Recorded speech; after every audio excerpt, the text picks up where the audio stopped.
ability of a frank dialogue on issues that are of interest to entrepreneurs, to whole industries and whole countries, and we're always open to those who are interested in working with other countries, those who stand ready to engage in mutually beneficial cooperation on equal footing.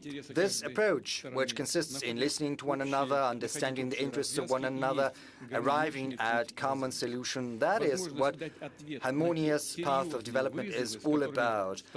It also implies the opportunity to find solutions to the challenges the modern world is facing. We see that the energy markets are undergoing shocks. We see tensions provoked in certain regions. First and foremost, right now I refer to the Middle East. We see the short-sighted policies pursued by the European bureaucracy, which is accompanied by aggressive rhetoric and leads to further loss of Europe's position in the world economy. Moreover, it undermines regional as well as global security. As a matter of fact, the European elites are provoking chaos, and they are trying to plunge more and more countries into this chaos. These processes, they were not born of their own. This is the consequences of the fact that over the last decades the world is undergoing the most profound structural transformation, which is not a transition from one stage to another of the cycle. The very paradigm of global development is shifting.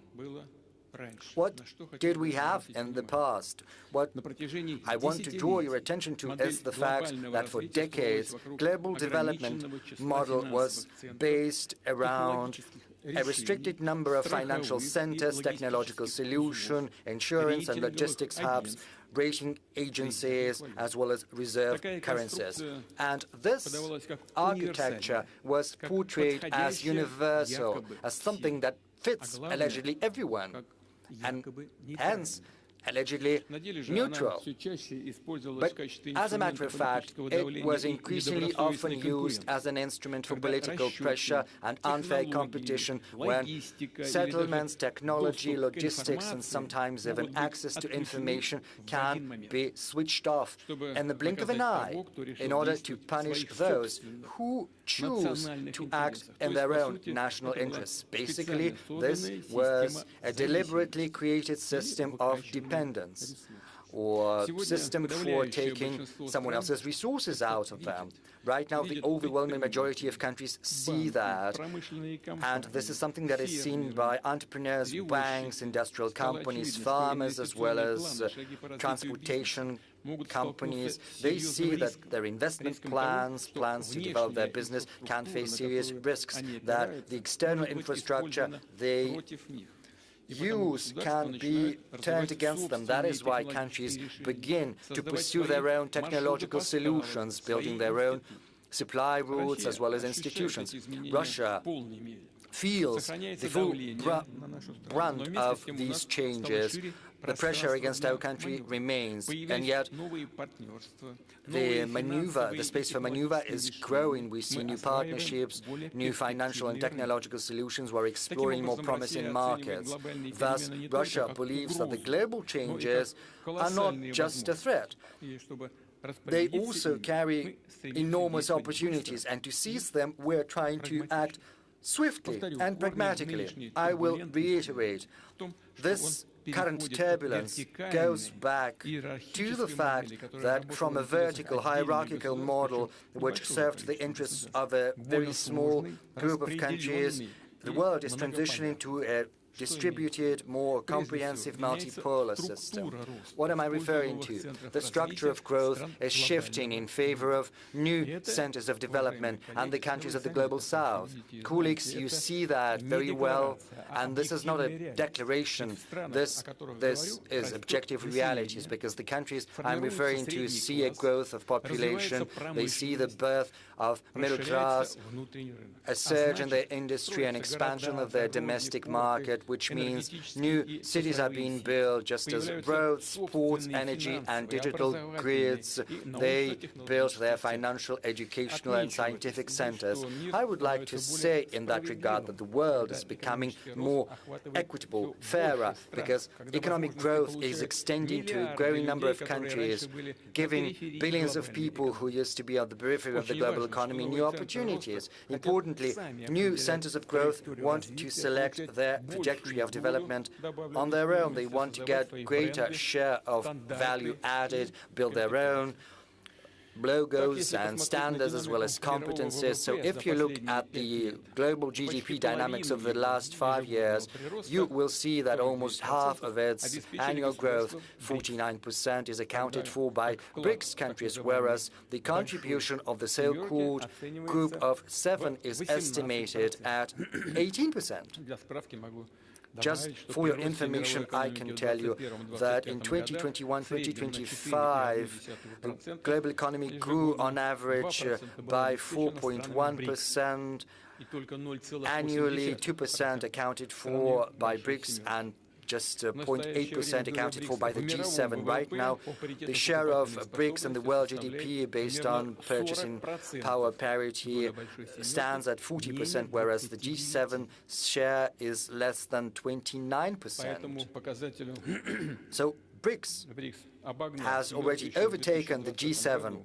And it did so back in 2020, but this gap is increasing. This gap is expected to grow in favor of BRICS. But what are the sources explaining this process? This is due to the fact that BRICS is going to grow at a steadily greater pace. The pace is greater right now, but this trend is going to persist. The G7 is going to grow at best by 1.1% per year, whereas BRICS nations are going to grow by more than 4%. Colleagues, we are not the ones who say that. This is the World Bank and the IMF that are saying that. International institutions have to state this. Of course, it is more interesting to go there where the development is more dynamic. There is a possibility for building your production and selling your products, and that is why the center of the global trade, as well as the financial system, is going to shift. It is already shifting, and this trend is going to persist. For many years, most flows of trade, capital, and information were going through a handful of Western infrastructure hubs. Even when a good was flowing from one Eurasian country to another Eurasian country, the settlements, logistics, insurance, arbitration were all based on the institutions of third countries, which generated additional costs and created political dependence. Right now, international trade is becoming increasingly efficient. We see growth of supplies without intermediaries.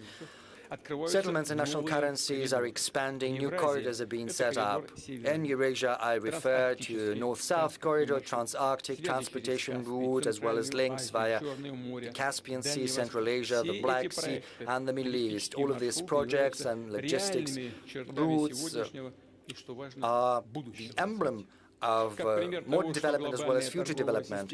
To cite an example and to show that the global trade system ceases to be centered around the West, I can say that over the last 25 years, BRICS' share in the world trade in goods has more than doubled. Last year, BRICS accounted for almost 25% of the world export, and this indicator continues to grow steadily, inexorably, just as intra-BRICS trade is growing, and it has exceeded $1 trillion per annum.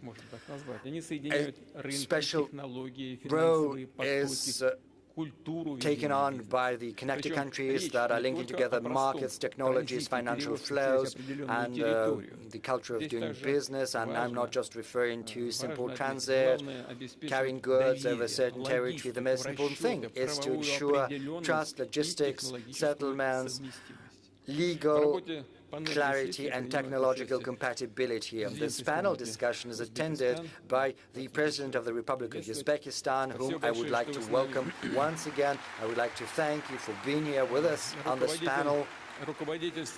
You are at the helm of the country, which is one of the centers of economic growth.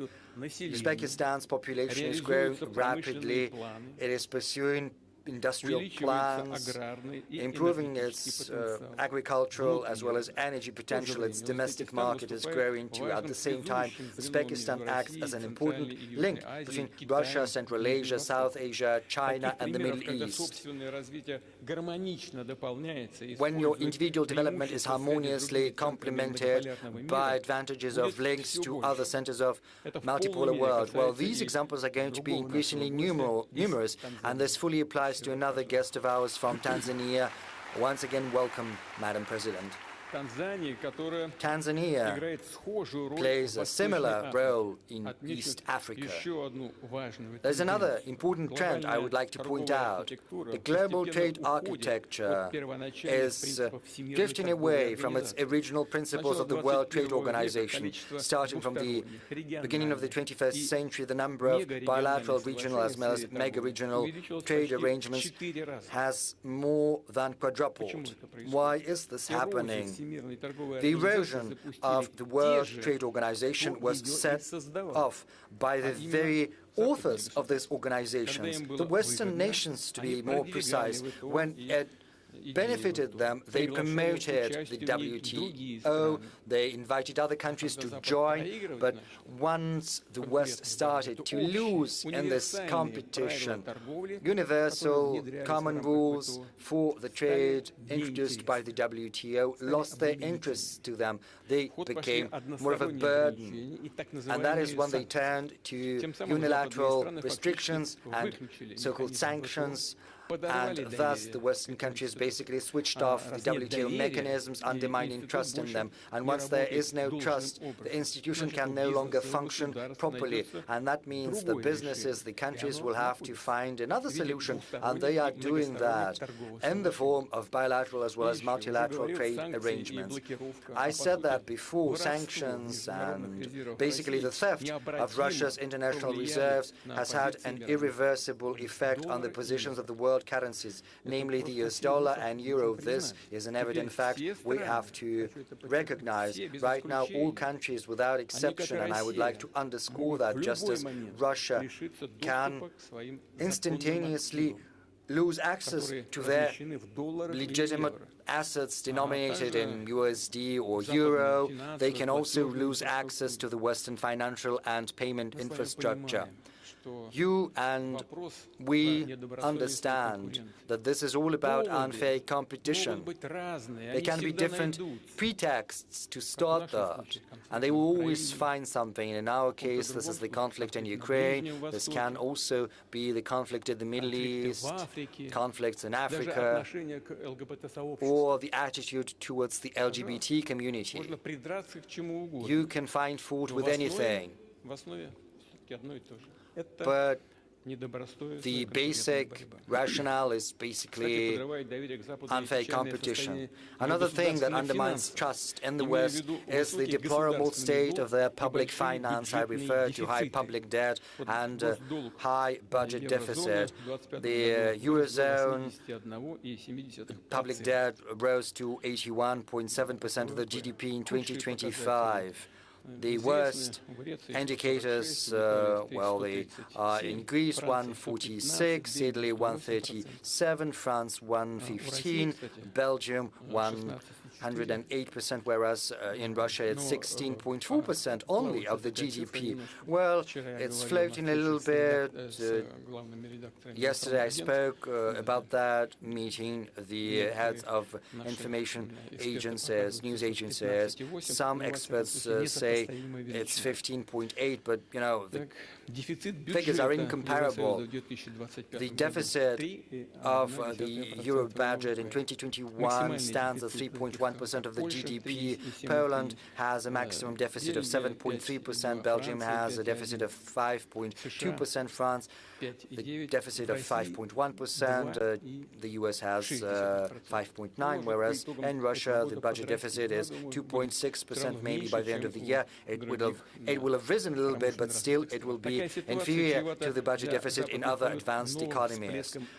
This situation is fraught with the possibility of a surge of inflation, which happened back in 2021, 2022, when just in 2 years the prices in the Eurozone and the US grew by 14%, and that means that countries of the world are decreasing their assets. In the West, they are transitioning to payments in national currencies. They are making wider use of alternative payment systems, increasing the role of digital financial assets as well as the digital currencies of their central banks. Russia is mostly using national currencies in its trade contacts with our leading partners. The share of ruble in our exports stands at 65% or so, so almost 2/3. I would like to underscore that the world needs a modern, agile and responsible financial architecture without any risks of restrictions or barriers, rather with incentives for sovereign development.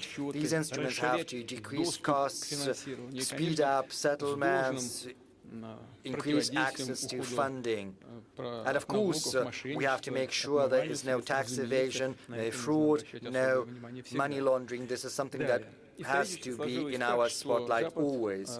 Historically, the West has been seen by other countries as the source of technological development. But right now, we see some fundamental shifts in this context. Over the last 25 years, the BRICS countries have significantly increased their high-tech export. Right now, it has risen to more than 1/3 of their global supplies, which means that the global technical leadership is shifting. This is a gradual process, and yet it is already ongoing.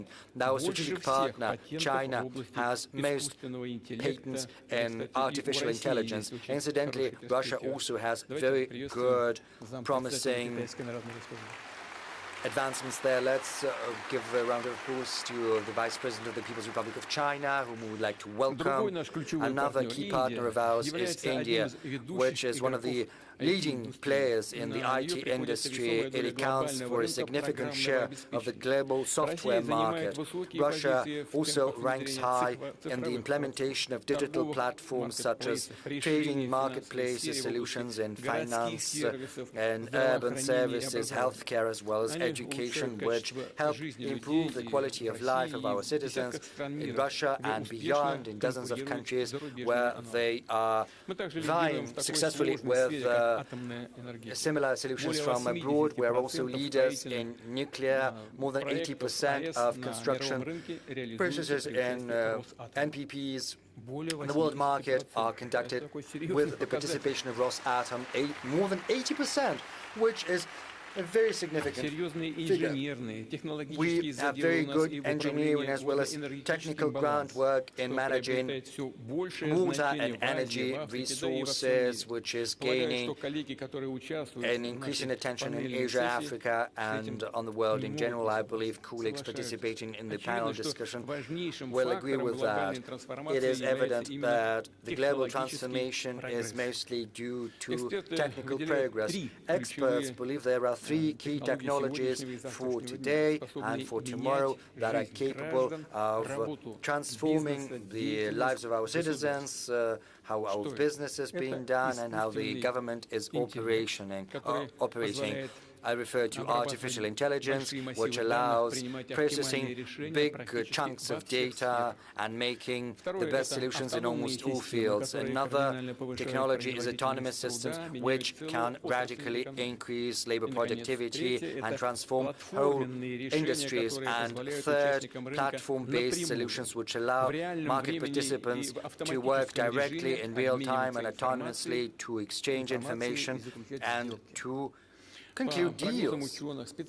Experts and scientists believe that the countries and groups of countries that have their own set of technologies in AI, autonomous systems, and digital platforms will become centers of sovereignty in a multipolar world. Moreover, without these technologies, real sovereignty is going to be unachievable. I would like to underscore the technological base is of paramount importance to countries with big population, vast territories, and unique cultures. These countries can't act as simply consumers of solutions offered by someone else. Otherwise, they risk becoming subject to foreign control via foreign platforms. And the question is how these platforms are going to be used. So big countries, two civilizations, are facing a historical choice. Either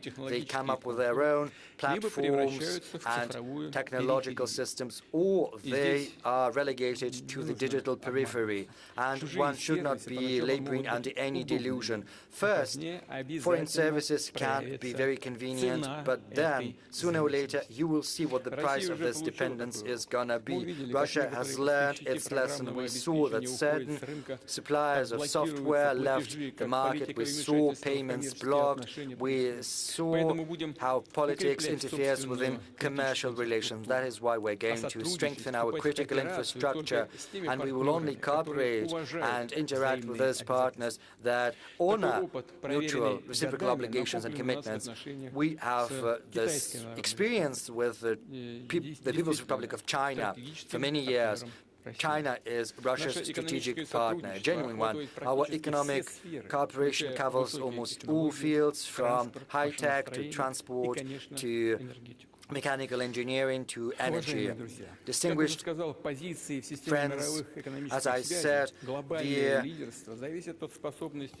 global leadership in the world economic ties is conditional on whether the country can ensure its own sovereignty. I wouldn't be exaggerating if I say that this race for sovereignty has started, it's kicked off, and it's gaining traction. We're not just talking about the capability to oppose external pressure and defend national interests. This is about the quality of the government, the economy, and society. Sovereignty implies being smarter and being stronger. That means being able to better manage your resources, to better invest, including in your technical development. I will highlight that genuine sovereignty requires efficiency. We can't say that we are sovereign, and that is why we can afford to be expensive, slow, and inconvenient. Quite the contrary. In each and every field, we have to act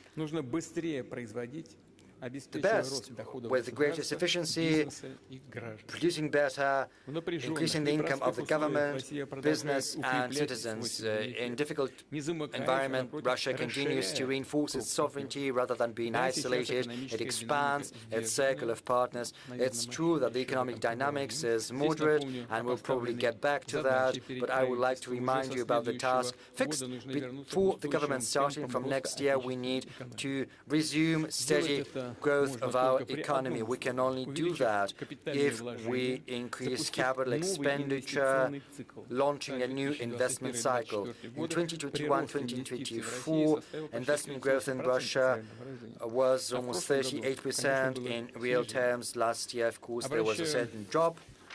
I would like to draw your attention to the following fact. The launch of the new investment cycle is the key task of the economic authorities, whereas growing the investments is the most important KPI.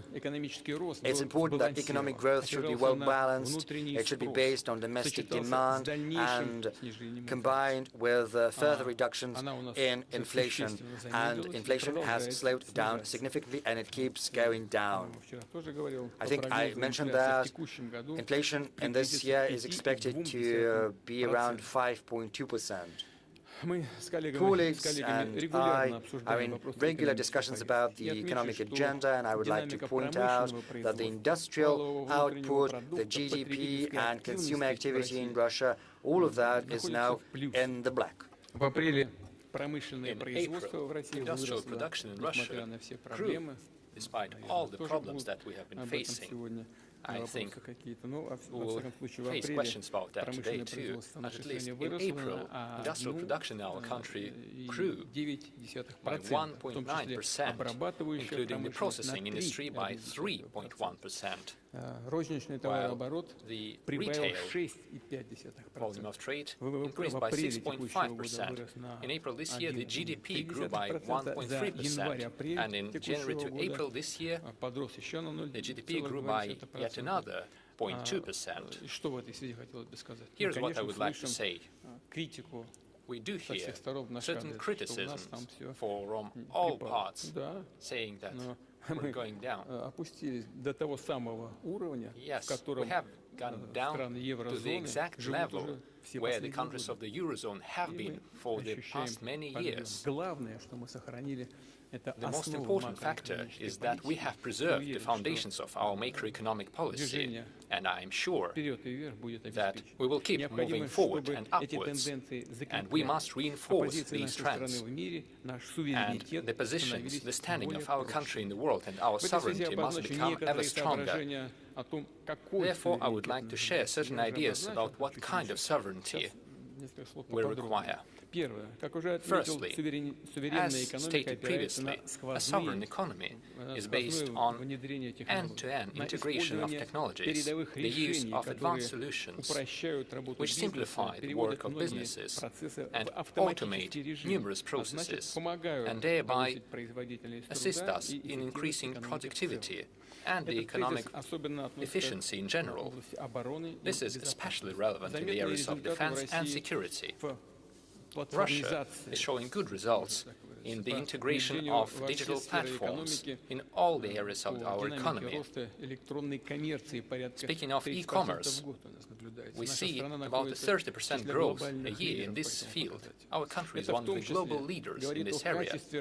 This shows the quality of Russia's digital platforms that bring benefits to the Russian producers and foreign suppliers as well.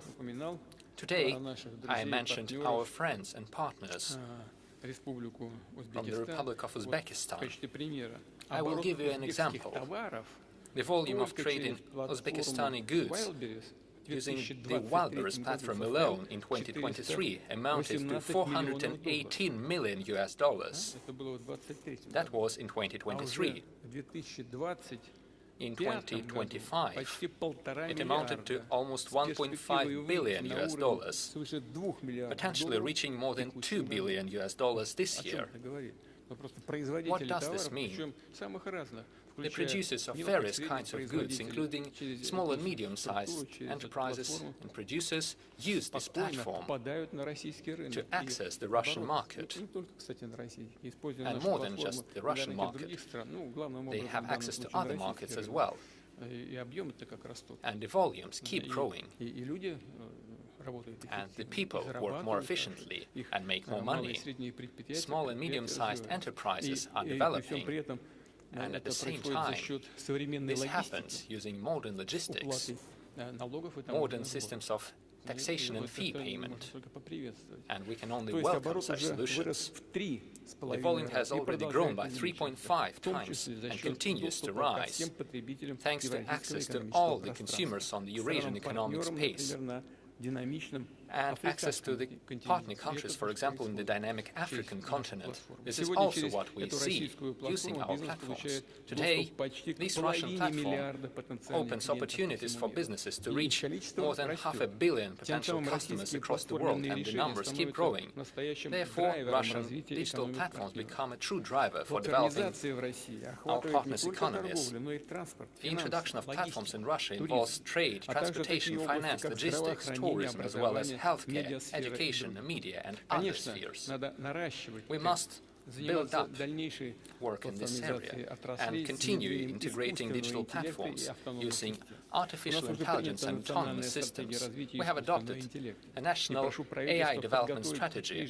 I will ask the government to prepare similar national strategies for the development of autonomous systems and digital platforms. At the Future Technologies Forum, which will take place in the beginning of next year, I suggest discussing the development of ecosystems of digital platforms in the economy. I will ask the relevant interministerial work group under the presidential administration to support the preparation for this forum. The second point I would like to make. Today and in the future, the sovereignty of the country is defined by people, their knowledge, their professionalism, their capacity of learning new technologies, creating new advanced goods, services, and entire niches in the market. These professional skills must be well paid. Only in case we ensure high quality of living and high salaries, our country shall be competitive and successful from the demographic standpoint. With our strong professionals who are ensured of their professional future and their careers, Russia has one of the lowest unemployment rates among all the industrially developed countries. It currently stands at about 2.2% of the economically active population. This is a very good figure compared to other developed states. To compare, I could say that Japan is close to us with 2.5% unemployment rate, India with 4.2%, the United States at 4.2%, and the Eurozone at 5.9% of unemployment. Over the past 5 years, salaries in the Russian economy have grown in real terms by more than 30%. I am talking about real terms, minus inflation. The rates are definitely high. Let me underline that further stable growth of salaries shall be linked primarily with increased productivity, as well as efficient organization of production based on modern technological solutions and our strong school of engineering. There is another matter related to labor mobility, when specialists can find more advanced and highly paid jobs at a new enterprise in a different region of the country, where professionals are more demanded and where they may find new industries from the strategic areas that create goods with high added value. We know that young people are the most mobile ones, those who have just graduated or are about to graduate from the universities and schools. In order to ensure their professional start in the career, we agreed to legalize and create a legal framework for internships, defining the obligations of the employers and labor guarantees for the employees. We also agreed to modernize the student contract and to adapt it to modern conditions. I know that amendments to the labor code have been prepared. I will ask the government and the State Duma to accelerate their adoption. Third point. It is obvious that sovereignty of a country as large as Russia is not just defined by the capital or a few major industrial centers.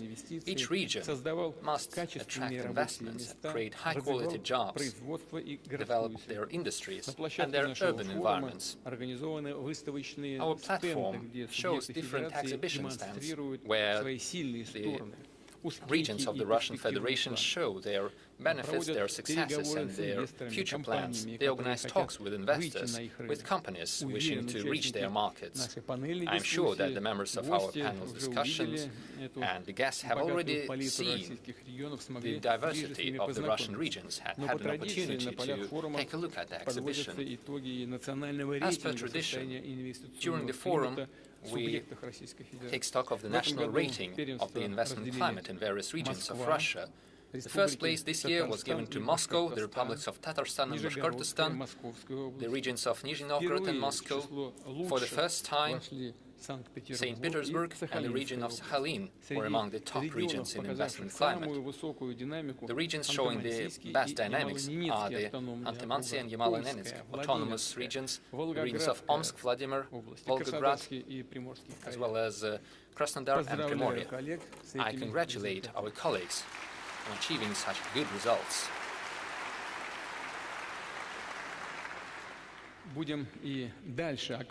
We shall continue providing the necessary financial support to the regions, including using the infrastructural budget loans. Over the past 4 years, this tool has been used to allocate over 1 trillion rubles to the regions. Up to 2030, we're expecting to send another 750 billion rubles.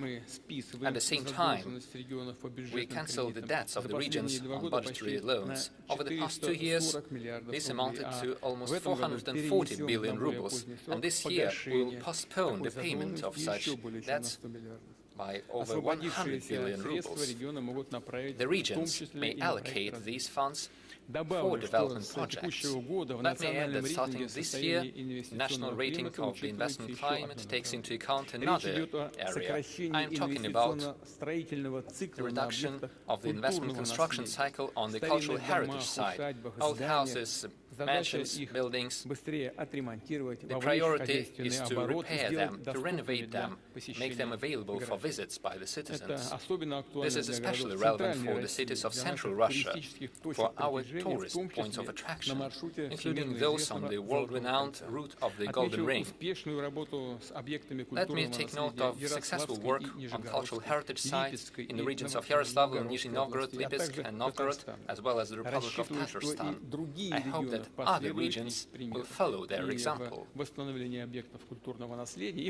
Speaking of the restoration of cultural heritage sites and speaking of development of the regions of our country, it is important to use the capacity of our business partners, major enterprises playing a defining role in the economies of certain regions. A decision has been taken to prepare mechanisms for the involvement of such enterprises in the construction sphere, in the construction of social infrastructure, kindergartens, schools, hospitals and clinics. I will ask them to finish this work in the shortest terms.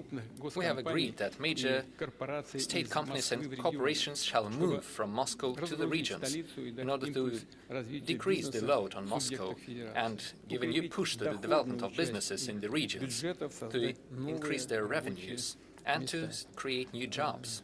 Mr. Sobyanin, this wouldn't hurt Moscow, I believe. We have positive examples of such relocations of major enterprises, like the Roshydro Company and PSB Bank.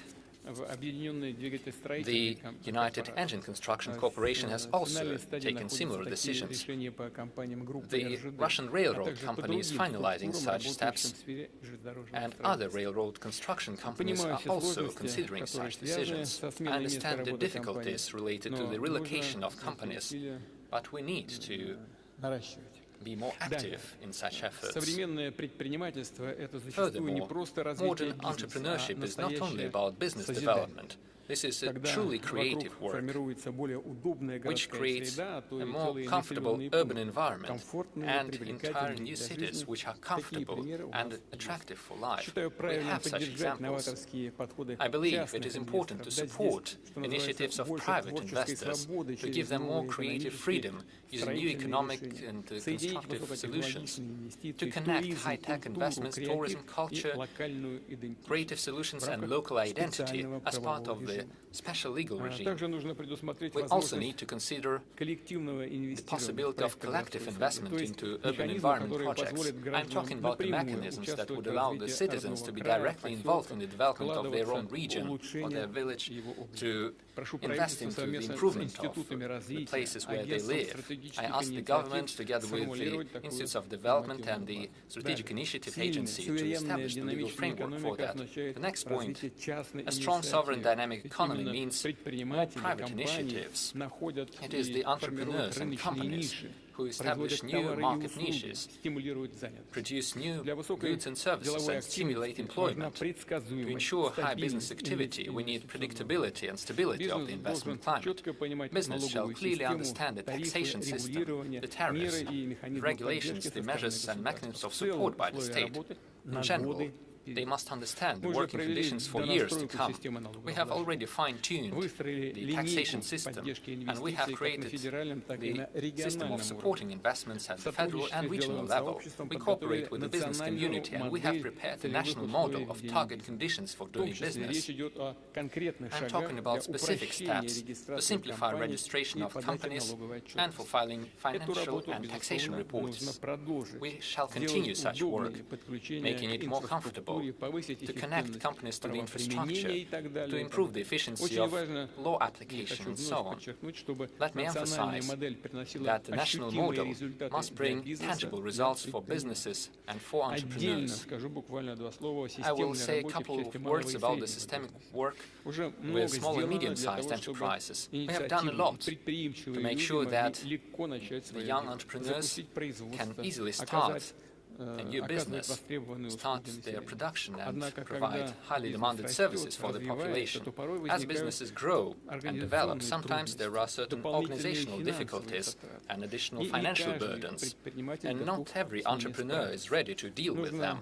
We must minimize such costs and ensure seamless transition of businesses to the higher category, including using ready-made digital solutions and individual support and assistance. I ask the government, together with the Web Bank and with the business communities, to prepare a concept for a smooth transition for growing businesses, which would encompass all the stages from self-employment to individual entrepreneurship and then to an enterprise with all the boons of corporate management. And we must take into account the transition of the economy to greater use of digital platforms. Let me point out the following. This topic has been in the center of discussions, as I know. Starting from this year, the revenue threshold for the application of simplified taxation system has been reduced. It currently sits at 20 million rubles, going down next year to 15 million rubles and down to 10 million in another year. We have discussed this issue with the business community in great detail, as well as with the chair of the government of the Russian Federation. I believe it is possible to postpone the further reductions of the threshold of revenue.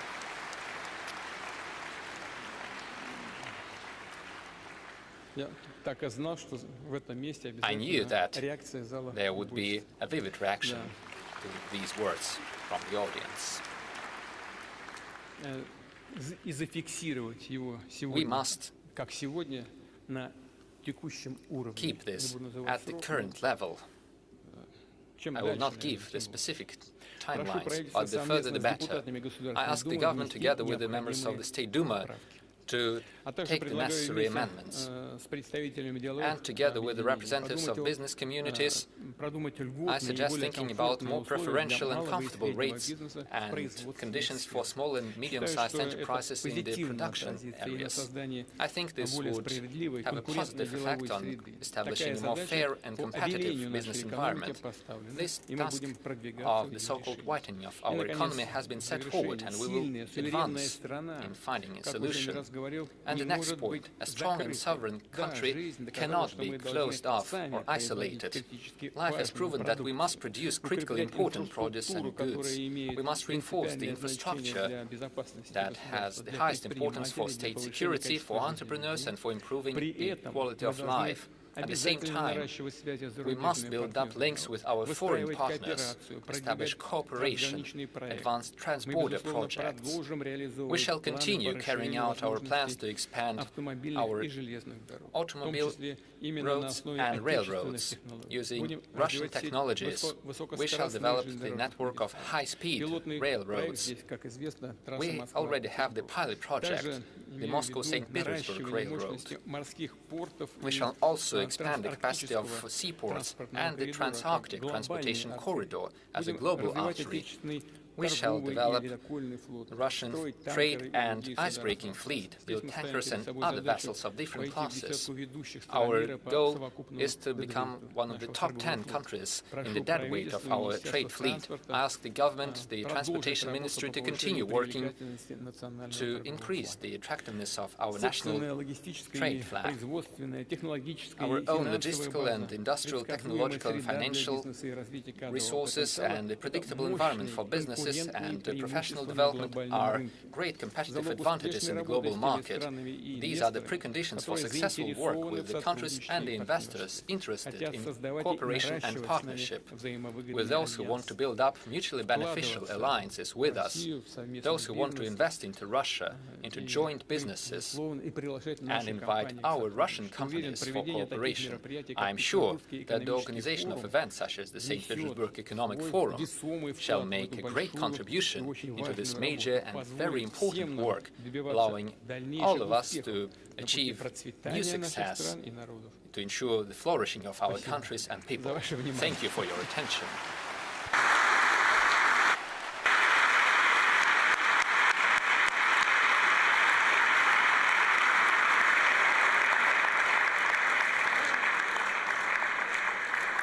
Thank you so much, President, sir, for setting the tone and tenor of the conversation that we'll be having. But before we go further, let me invite the President of the Republic of Uzbekistan, Honorable Shavkat Mirziyoyev. Thank you so much, sir. Please.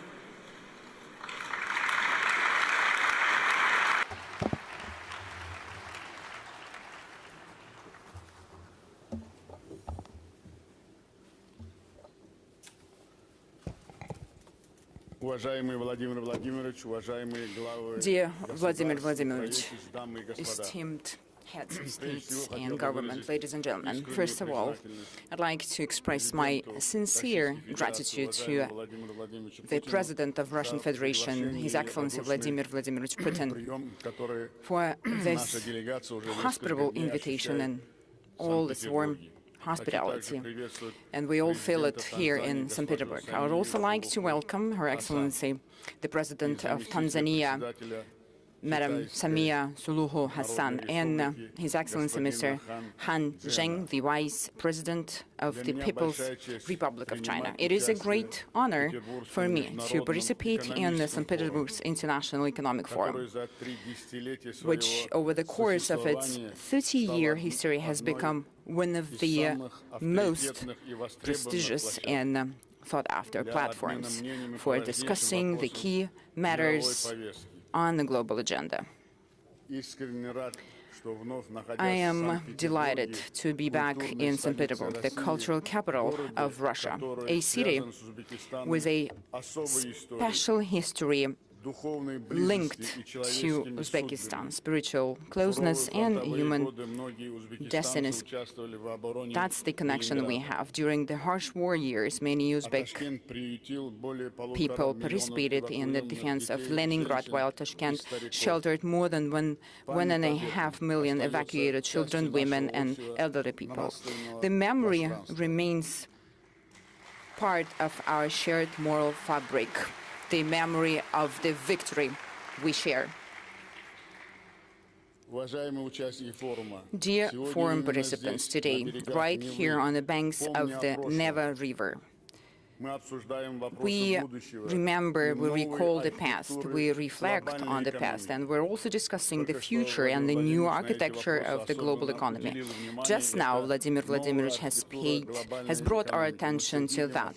That's what we feel, that's the new architecture of global economy. There is transformation going through the whole world. Transportation routes are changing, new supply chains are being formed, modern technological platforms are emerging, and artificial intelligence is being deployed all over the industries. Fundamental rethinking, reassessment of energy, food and digital security is taking place.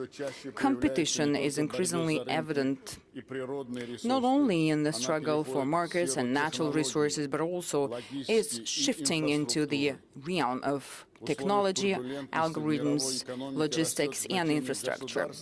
Amidst the turbulence in the global economy, states and regions that play a consolidating role, and I'd like to emphasize in particular consolidating role, and they are there to establish a proper area for cooperation, sustainability and mutual benefit. Uzbekistan for millennia has been the heart of the Great Silk Road. Through Samarkand, through Bukhara and Tashkent, not only goods has been passed through that route, ideas and knowledge, culture and religion traditions also were intermingled. So that's why the openness has never been a choice for us, but a vital necessity and civilization code. Now it is taking a new content. Uzbekistan and Central Asia as a whole are emerging as an independent center for economic growth. Here, the transportation, technological and demographic frames are there, and that's the future coverage. The crossroads of the main lines of communication between North and South, West and East is taking shape here. To firmly secure this growing trend, we urgently need connectivity of a completely new level. This involves not only linking traditional transport, logistics, and energy corridors, but also integrating digital payment and industrial infrastructure. A strong, consolidated, economically interconnected, open, and sustainable Central Asia would serve the strategic interests of all our partners. Ladies and gentlemen, Russia for Uzbekistan is more than just a regional neighbor. It is our time-tested strategic partner and ally.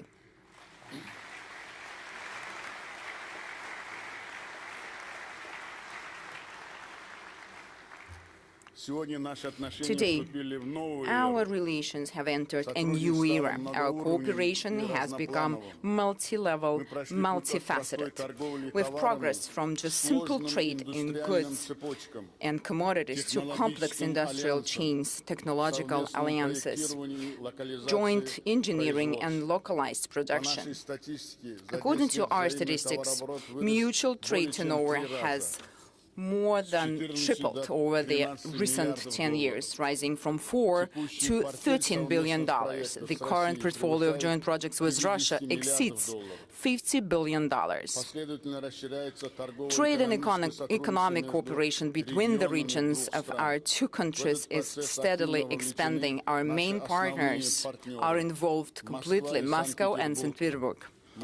The Moscow and Leningrad regions, Tatarstan and Bashkortostan, the Krasnoyarsk and Perm Krai, and those are actively involved in the processes, which are also representing other Russian regions.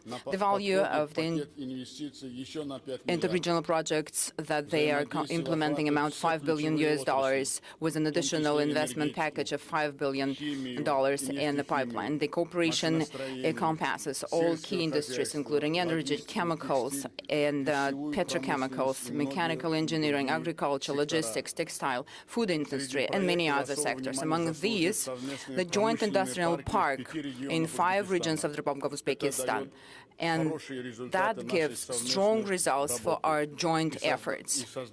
So the establishment of rail car manufacturing cluster in Tashkent deserves special attention. I'd also like to focus on the energy sector. Through investment projects, including those involving Russian partners, we've increased our electricity production by 1.5 times, from 58 up to 87 billion kilowatt hours. We plan on increasing generation up to 120 billion kilowatts by 2030, 54% of which will come from renewable energy sources. Our capacity will also be enhanced with the commissioning of the first hybrid nuclear power plant in Uzbekistan, with the great involvement of Russian Federation. Well, yesterday you were witnessing, we participated together with His Excellency Mr. Vladimir Putin, the we've attended the first concrete pouring ceremony for the construction of the first nuclear power plant. For us, it's a long-term development project. We also develop our new school of engineering. We adopt advanced technologies. We also intend to collaborate in other areas of the peaceful use of atomic energy, such as medicine, agriculture, industry, and science. Dear friends, under current conditions and circumstances, technological and industrial cooperation between Uzbekistan and Russia should not be confined to bilateral level only. We are focusing on broader areas of cooperation, spanning industrial potential, resources, markets, and expertise. Therefore, we are initiating the formation of a Eurasian technological industrialization belt.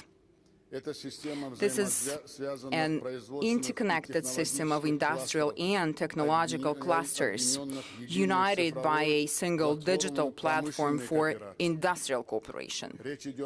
We're talking about creating full-cycle chains from technology development and personnel training to the localization of industrial manufacturing and entering into foreign markets. We propose implementing this initiative on the basis of the already proven platform Innoprom Central Asia.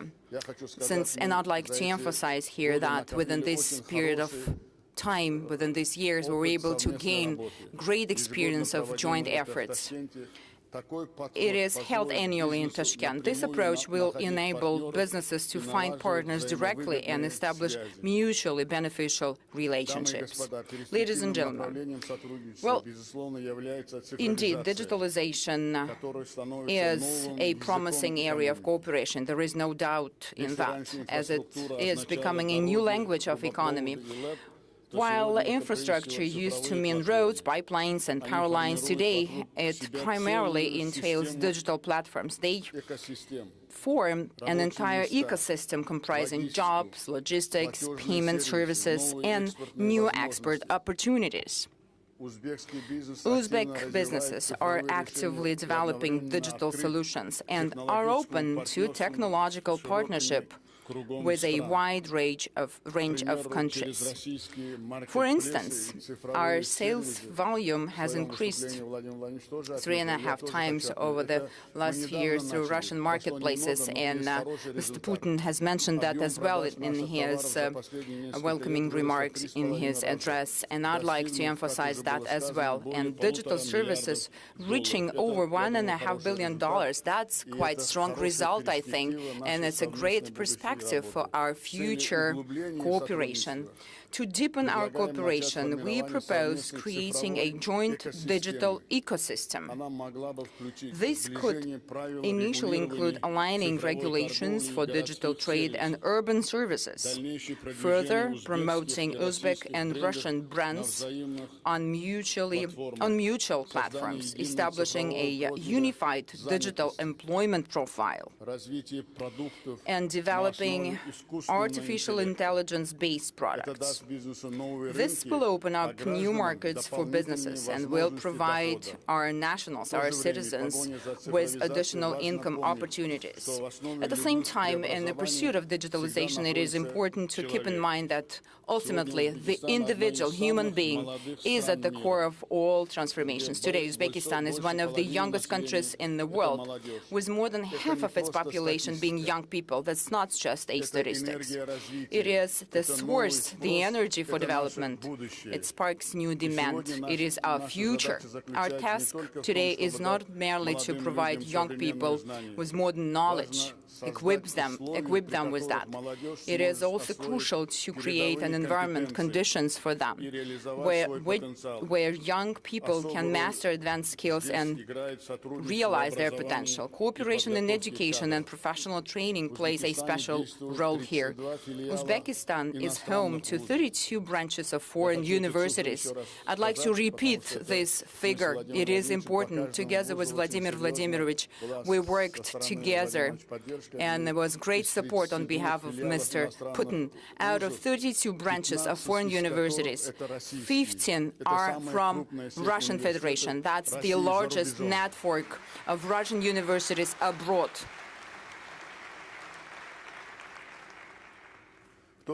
At the same time, vocational education is of a great importance, especially with an emphasis on implementing practice-oriented training programs. We already have some successful examples, such as launching of the first joint engineering schools in Almalyk and Tashkent. Online learning services could be an efficient mechanism for cooperation in this area, as they would enable young people, even in the most remote regions, to acquire the necessary knowledge.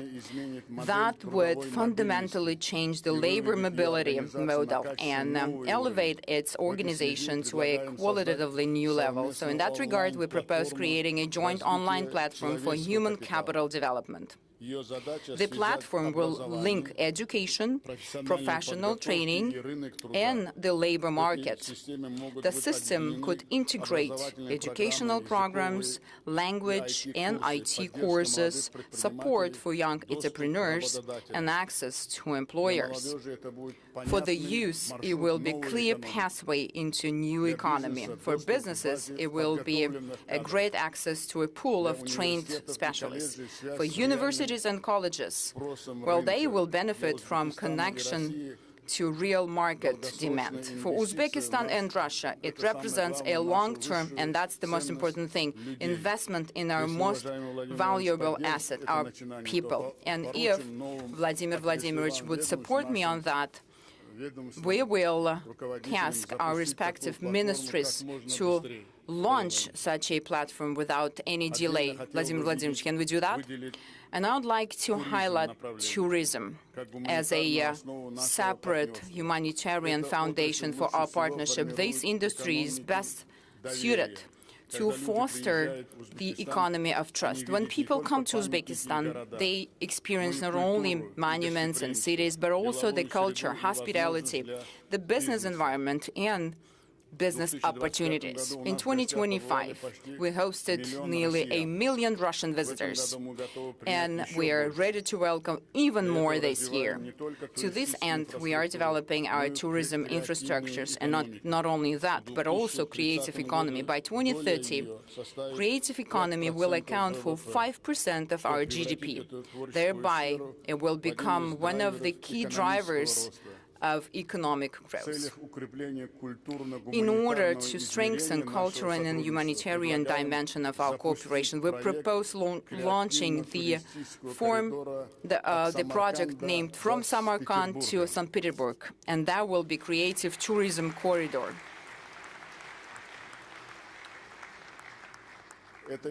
This initiative involves organizing joint art and film festivals, museum exhibitions, culinary weeks, and musical events. Yesterday, Uzbekistan's cultural and artistic projects were launched at the Mariinsky Theater and the State Hermitage Museum. Dear participants of the forum, the year 2026 holds special significance for our country. We are approaching a landmark milestone in our systemic reforms.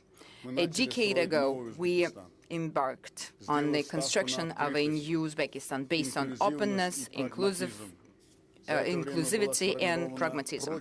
Over these years, we've established a strong foundation for long-term growth, including a favorable business environment, a stable industrial base, and new infrastructure. Our economy has grown In 2016, our economy was only $50 billion. Now, within this period of time, up to the end of 2025, it has increased up to $147 billion. And we forecast growth of over 8% this year. During the period of reforms, we've attracted more than $150 billion in foreign investment and launched thousands of modern enterprises. Export of commodities and services have almost tripled. Even right now, amid global instability, Uzbekistan continues to demonstrate sustained growth. Our economy is becoming more diversified. The domestic market is expanding, and the demand is growing for modern technologies, infrastructure, and high-quality jobs.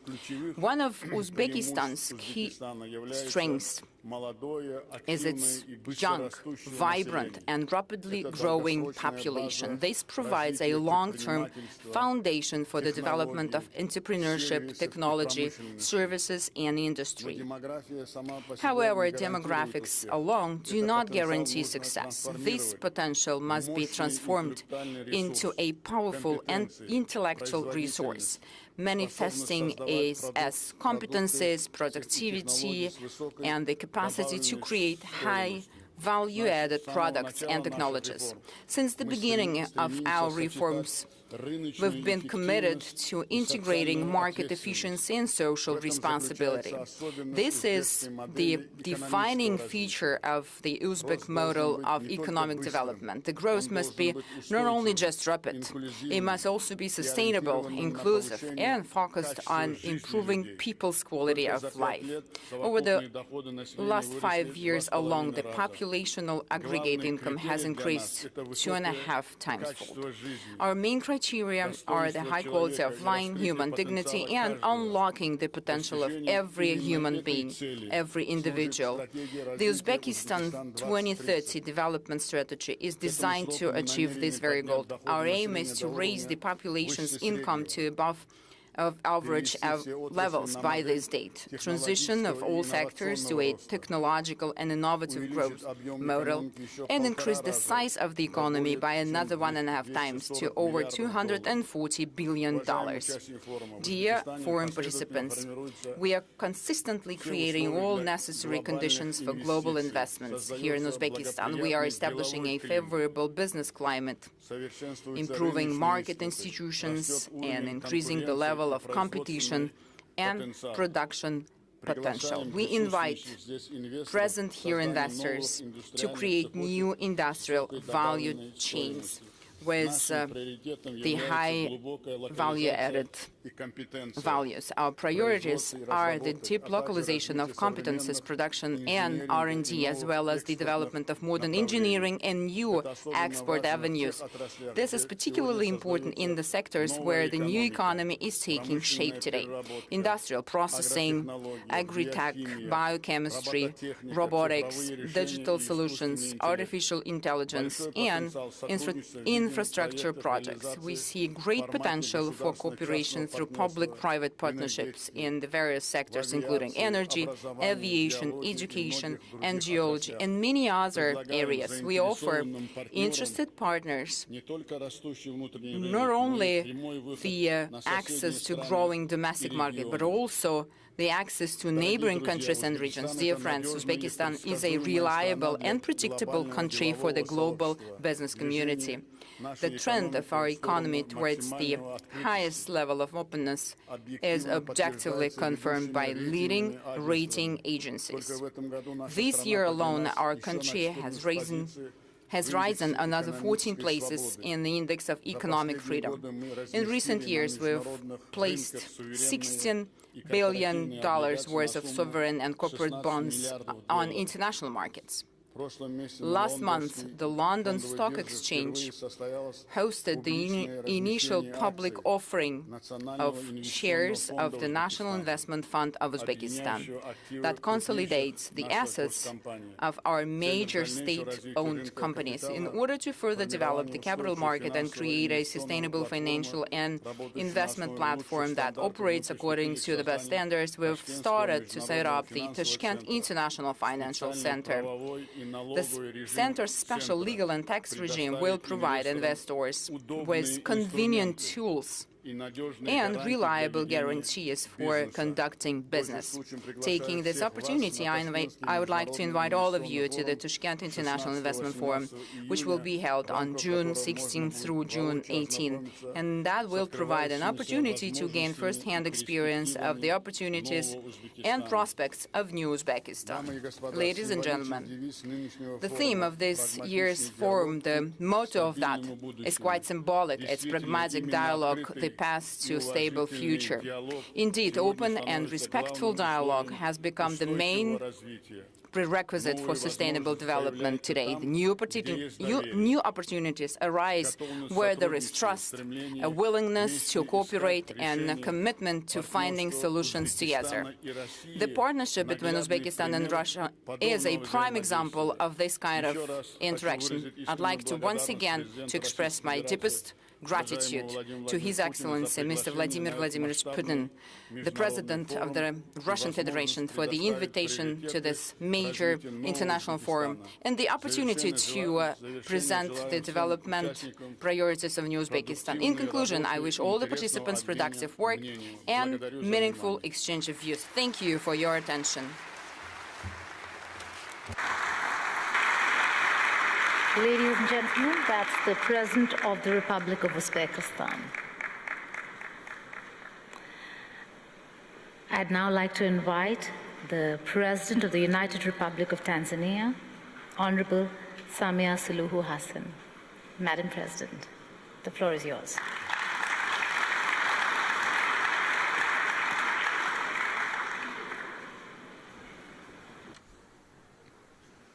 Your Excellency, Vladimir Putin, President of the Russian Federation, and our gracious host, Your Excellency Shavkat Mirziyoyev, President of the Republic of Uzbekistan, Your Excellency Zheng, Vice President of the People's Republic of China, honorable ministers and heads of delegations, distinguished captains of the industry, scholars and friends of Africa, ladies and gentlemen. At the outset, permit me to convey warm greetings from the fraternal people of the United Republic of Tanzania, greetings from the snow of Mount Kilimanjaro, the highest freestanding mountain in the world. Thank you. Greetings from the great plains of the Serengeti, where the wildebeest migration writes one of the nature's oldest and most magnificent stories, and greetings from the Spice Island of Zanzibar.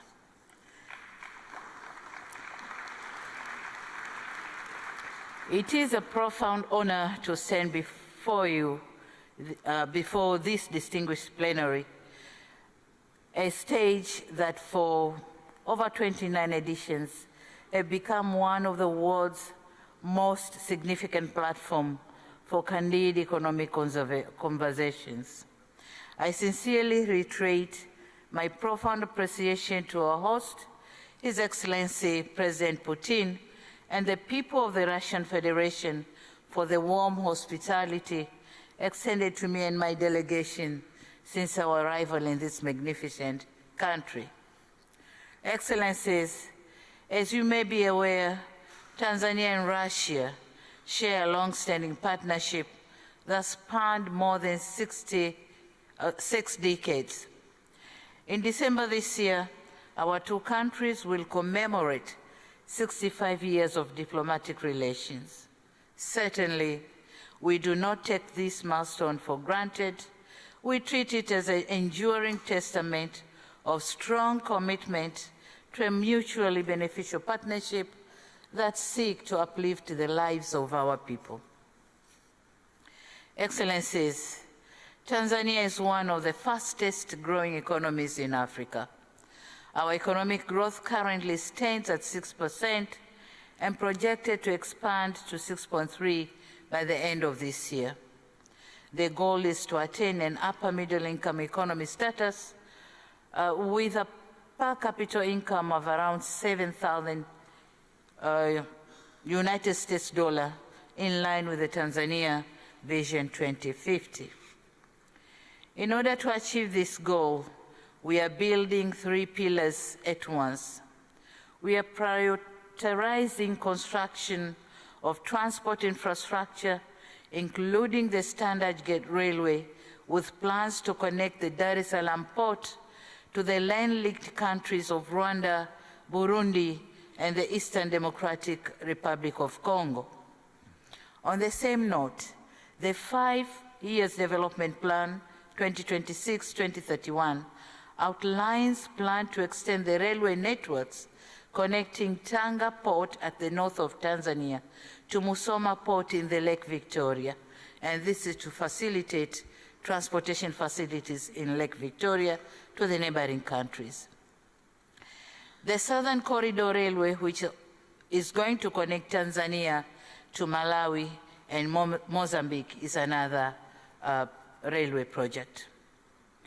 We have successfully completed the construction of the Julius Nyerere hydropower project, which has added more than 2,000 megawatts to our national grids, planned to generate 8,000 megawatts by 2030 and 70,000 megawatts by 2050 are underway. On the other hand, we joined hands with Uganda in implementing the East African oil pipeline that will transport crude oil through our territories to global markets. Similarly, we are expanding the soft infrastructure by increasing the broadband coverage to more than 95%, also building of more data centers and extending cross-border fiber as part of our national ICT broadband project. This project stretches beyond our borders and connects to the neighboring countries of Kenya, Uganda, Rwanda, Burundi, Zambia, Mozambique, and Malawi, positioning Tanzania as a regional digital hub for land-linked countries. Excellencies, allow me now to narrate a thought that I believe deserves a place in this forum. By 2050, 1 in 4 human beings in this planet will be African. Africa will be the only continent on Earth still adding workers to the global labor force on a large scale. Africa will host 9 of the world's 20 fastest growing economies. Africa's middle class will exceed 1 billion people, and the African Continental Free Trade Area, when fully operational, will constitute the largest single market in the world by population. This is not just a forecast, but an arithmetic. Africa is destined to grow. The question, however, is on what terms, with which partners, and whose model of growth. Africa somehow has chartered, Africa somehow has chartered its own development model. It is clearly articulated in the African Union's Agenda 2063, operationalized through the African Continental Free Trade Area, the Program for Infrastructure Development in Africa, and the development plans in our regional blocs. To date, talking of our bilateral relation between Tanzania and Russia, to date, relations between our investment authorities, the Russia's Roscongress, and the Tanzania Investment Authority have been formalized through signing a memorandum of understanding which will open a new bridge of business to Tanzania. Concrete steps have been taken to review our laws and regulations for purposes of creating favorable investment environment and henceforth attracting more capital investment. In 2025, we created a one-stop center for all investors coming to Tanzania. New companies can now register online within 24 hours.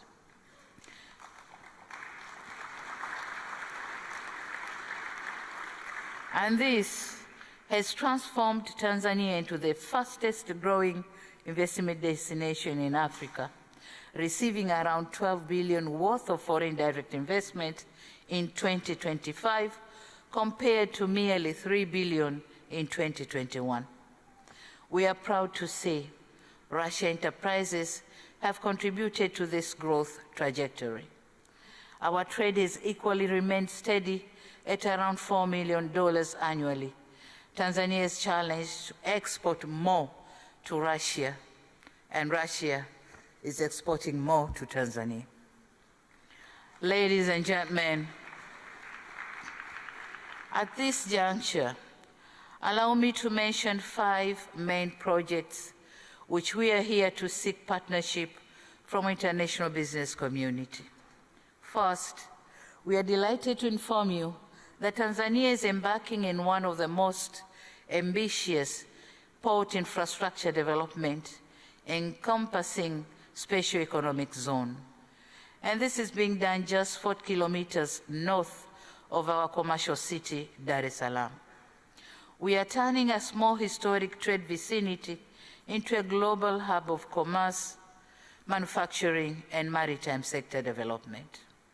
The Bagamoyo Special Economic Zone is our #1 flagship project, of which we welcome international enterprises to partner with us.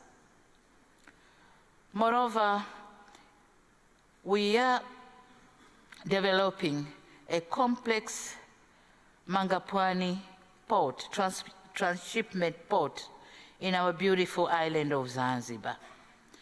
The visibility studies for both ports are ready, and we are eagerly encouraging partners to join us in investments. Second, on mining and mineral beneficiation, we have endeavored to ensure that the existing wealth of gold, uranium, nickel, graphite, helium, niobium, and other rare earth elements bring us massive economic returns. Our national policy is clear. We intend to move steadily from being a producer of raw materials to a producer of finished products. We invite partners to invest with us in industrial parks that will give a real meaning of mining beneficiation. Third is on tourism. Tanzania is one of the world-renowned tourist destinations. Our remarkable hospitality industry continues to dominate the global tourism platforms. Last year, for the second time, the Serengeti National Park won the African Leading National Park at the World Travel Awards held in December 2025. At the same time, Tanzania has also been crowned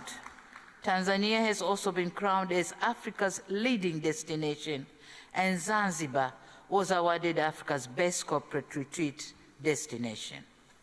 As part of our plan to attract tourists from Russia, we have designated our national carrier, Air Tanzania, the wings of Kilimanjaro, to begin direct flights between Dar es Salaam, Moscow, and Zanzibar. And this is going to begin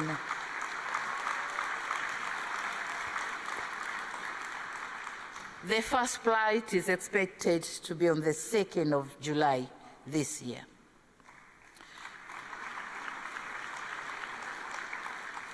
We aim to increase the Russian visitors to Tanzania to 500,000 by the year 2030 and 1 million shortly after. Fourth, as part of efforts to transform the agriculture sector and enhance food security, we have prioritized local fertilizer production to sustain our growing domestic demand. Since Russia is the world's largest exporter of fertilizer, Tanzania highly encourages establishment of the local fertilizer plants geared to serve the country and the region at large. Fifth, on the critical area of energy generation. Tanzania has huge deposits of uranium. Our main target is to use some of it in generating nuclear energy to meet the growing demands, which is expected to reach 8,000 megawatts by 2030 and subsequently 70,000 megawatts by 2050.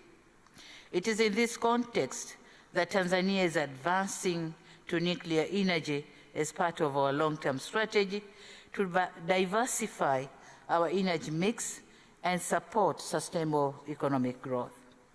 To guide this effort, we have developed an ambitious national roadmap for nuclear power development, including the use of small modular reactors in our long-term energy strategy. And here, the Rosatom company of Russia has shown great interest, and we are under discussion with them. In conclusion, Excellencies, it suffices to say that the world is moving faster than that necessitates developing countries to keep the pace. We must go where the wind blows. Indeed, this is a time for partnership, clarity, and trust. Above all, it is a time for us to take charge and realize our full potential. In this situation, I dare say that Tanzania is open for business. Tanzania is ready for new ideas and innovation. Tanzania is open for collaborations with international partners. This meeting has been a useful platform for enriching engagement in such endeavors. We are confident that the outcome of this forum will contribute significantly to promoting greater partnership in trading and investment. Your Excellency, President Putin, permit me once again to reiterate my gratitude to you, Your Excellency, for the generous invitation to be part of this important engagement.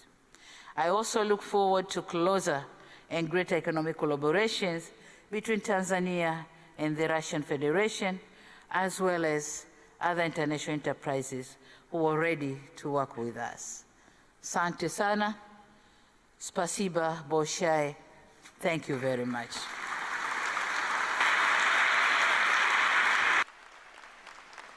Ladies and gentlemen, that was the President of Tanzania. Tanzania is open for business. With that, I call upon our next speaker, Honorable Vice President of the People's Republic of China, Honorable Hassan.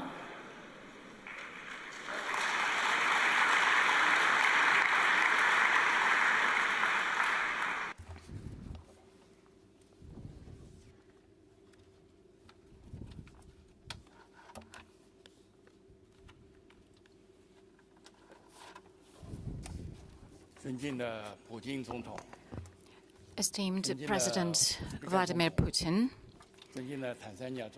esteemed President of Uzbekistan, President of Tanzania, dear ladies and gentlemen, it is a great honor for me to take part in the 29th St. Petersburg International Economic Forum. The current forum is held under the slogan, the pragmatic dialogue pathway to a stable future. And this is in line with the efforts of all the countries, especially in the current situations. We are striving for stability, cooperation, and development. This forum is most relevant, and taking this opportunity on behalf of the government of the People's Republic of China, I would like to congratulate you on the successful opening of this forum. In the context of global transformations, we see a deficit of global leadership. In September last year, President Xi Jinping initiated the Global Governance Initiative, which is based on 5 major pillars. This is commitment to sovereignty and equality, international law, implementation of multilateral approaches, human centricity, and results-orientedness. This initiative was widely accepted in over 160 countries and international organizations. And the Global Friendship Club under the aegis of the United Nations is demonstrating that this pathway is a way forward to the development and cooperation. China was an initiator of this principle, and with our practical steps, we unite parties in order to promote reformation of the system of global governance. Ladies and gentlemen, dear friends, implementation of the initiative on global governance requires combined efforts of the international community. Being the leading world powers and the permanent members of the Security Council, the United Nations, China and Russia have an important mission in transformation of the system of global governance. And upon the results of the recent summit in Beijing, the President Xi Jinping and President Vladimir Putin, a joint declaration was published about the establishment of the multipolar world and new relations of a new type. And this document reflects the solid commitment and responsibility of both China and Russia as leading players in promoting a more fair and equitable world governance system. China is ready, together with Russia and other countries, to strengthen cooperation within this initiative on global governance, develop peace where openness, tolerance, equitability, fairness, and mutually beneficial cooperation will be governing. And I would like to share with you the following ideas. First of all, we need to promote the principle of equitable cooperation, and we need to stand for world governance principle on a mutual utilization of resources. In the conditions of protectionism, the world community seeks for valuing major principles and multipolarity factors. We need to follow the genuine multipolar principles, participation of all countries in equal decision-taking and equal participation in global governance. And we need to be committed to democratization of world relations, and our voice should be louder in the area of developing countries, and all this for the benefit of reflecting the interests of all countries in global governance. Secondly, we need to protect international justice and the authority of the United Nations.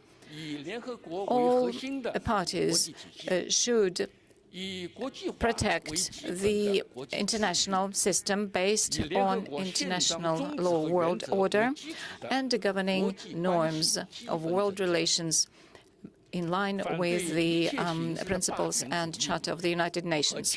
And we are against hegemony in all its forms. We need to protect international justice using the international law and norms, and we should counteract double standards. We need to support the authority of the United Nations in the new context, so that this organization should play the role of the platform for overcoming different challenges. for all states. Thirdly, we need to promote a comprehensive development and ensure benefits to all peoples of the world. In order to improve global governance, we need to follow the following goal. It is improving the welfare and wealth of the population, and the sustainable development of the United Nations up to 2030 should be expanded, and we need to promote prosperity of all the countries. China will continue to be open in its external relations, and high-quality development of China will ensure opportunities for the world. China, as a hosting country for the Asia-Pacific Economic Cooperation Organization, is ready to contribute to promotion of the Asia-Pacific region and the whole world. The fourth principle, it is strengthening coordination of actions and providing more tangible results. China has been committed to the Belt and Way Initiative development and takes an active role in the SCO, BRICS and other integration associations, and we promote the international cooperation in such areas as artificial intelligence, climate change.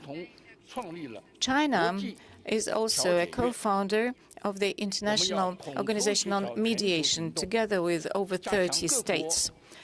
It is necessary to coordinate international actions with an emphasis on bringing together strategic objectives and political coordination of different countries, also under the international states, in order to form a very powerful force to counteract world challenges. Ladies and gentlemen, dear friends, this year is the first year of the 15th five-year plan in China, which includes the huge plans of China development for the coming 5 years, and also it opens up horizons which are mutually beneficial for China's cooperation with all countries of the world. China is ready to implement the initiative on global governance and also to strengthen the more rational global governance system, and hand in hand to open up a new bright future for the whole mankind. Thank you for your attention. Thank you so much. That's the Vice President of the Republic, People's Republic of China. Excuse me.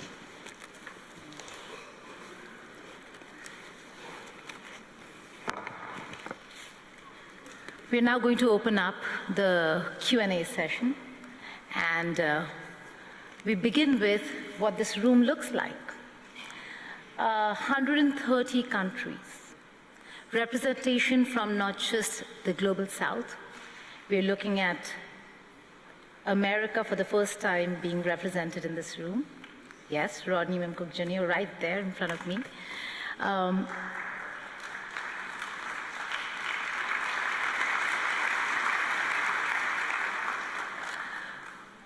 This is also a year where Saudi Arabia is the guest of honor, and so we have the Minister of Energy of Saudi Arabia sitting right there.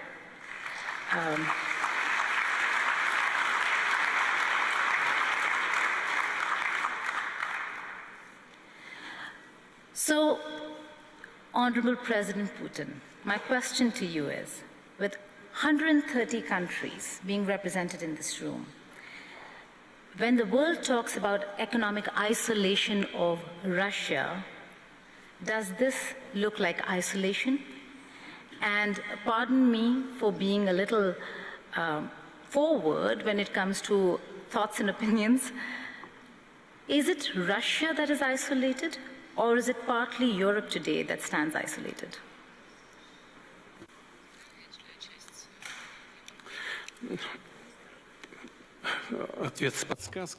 Well, you have given me a hint what I should include into my answer. Thank you for this. I assure you, it is absolutely obvious, because this isolation has never taken place. The initiator of this isolation was the previous administration of the United States. Everybody is aware of this. And then European satellites followed those efforts. And currently, they're even more successful than the U.S. administration. But initially, it didn't exist. And thanks to cooperation with some partners, including in the United States, we were not isolated. All right. Here, we have representatives of one energy company, and the previous U.S. administration was trying to fight our LNG project. But as soon as this project began functioning, the first LNG was sent to the United States. Then uranium, yes, we are delivering uranium to the American market. And the first country, in terms of the volume, yeah, it is an American company. Then there's an international company with participation of the European and American capital. And the third one, in terms of volume, is a Russian one until now. All right, so everything is functioning. So Americans are pragmatic, and we have to use them as an example.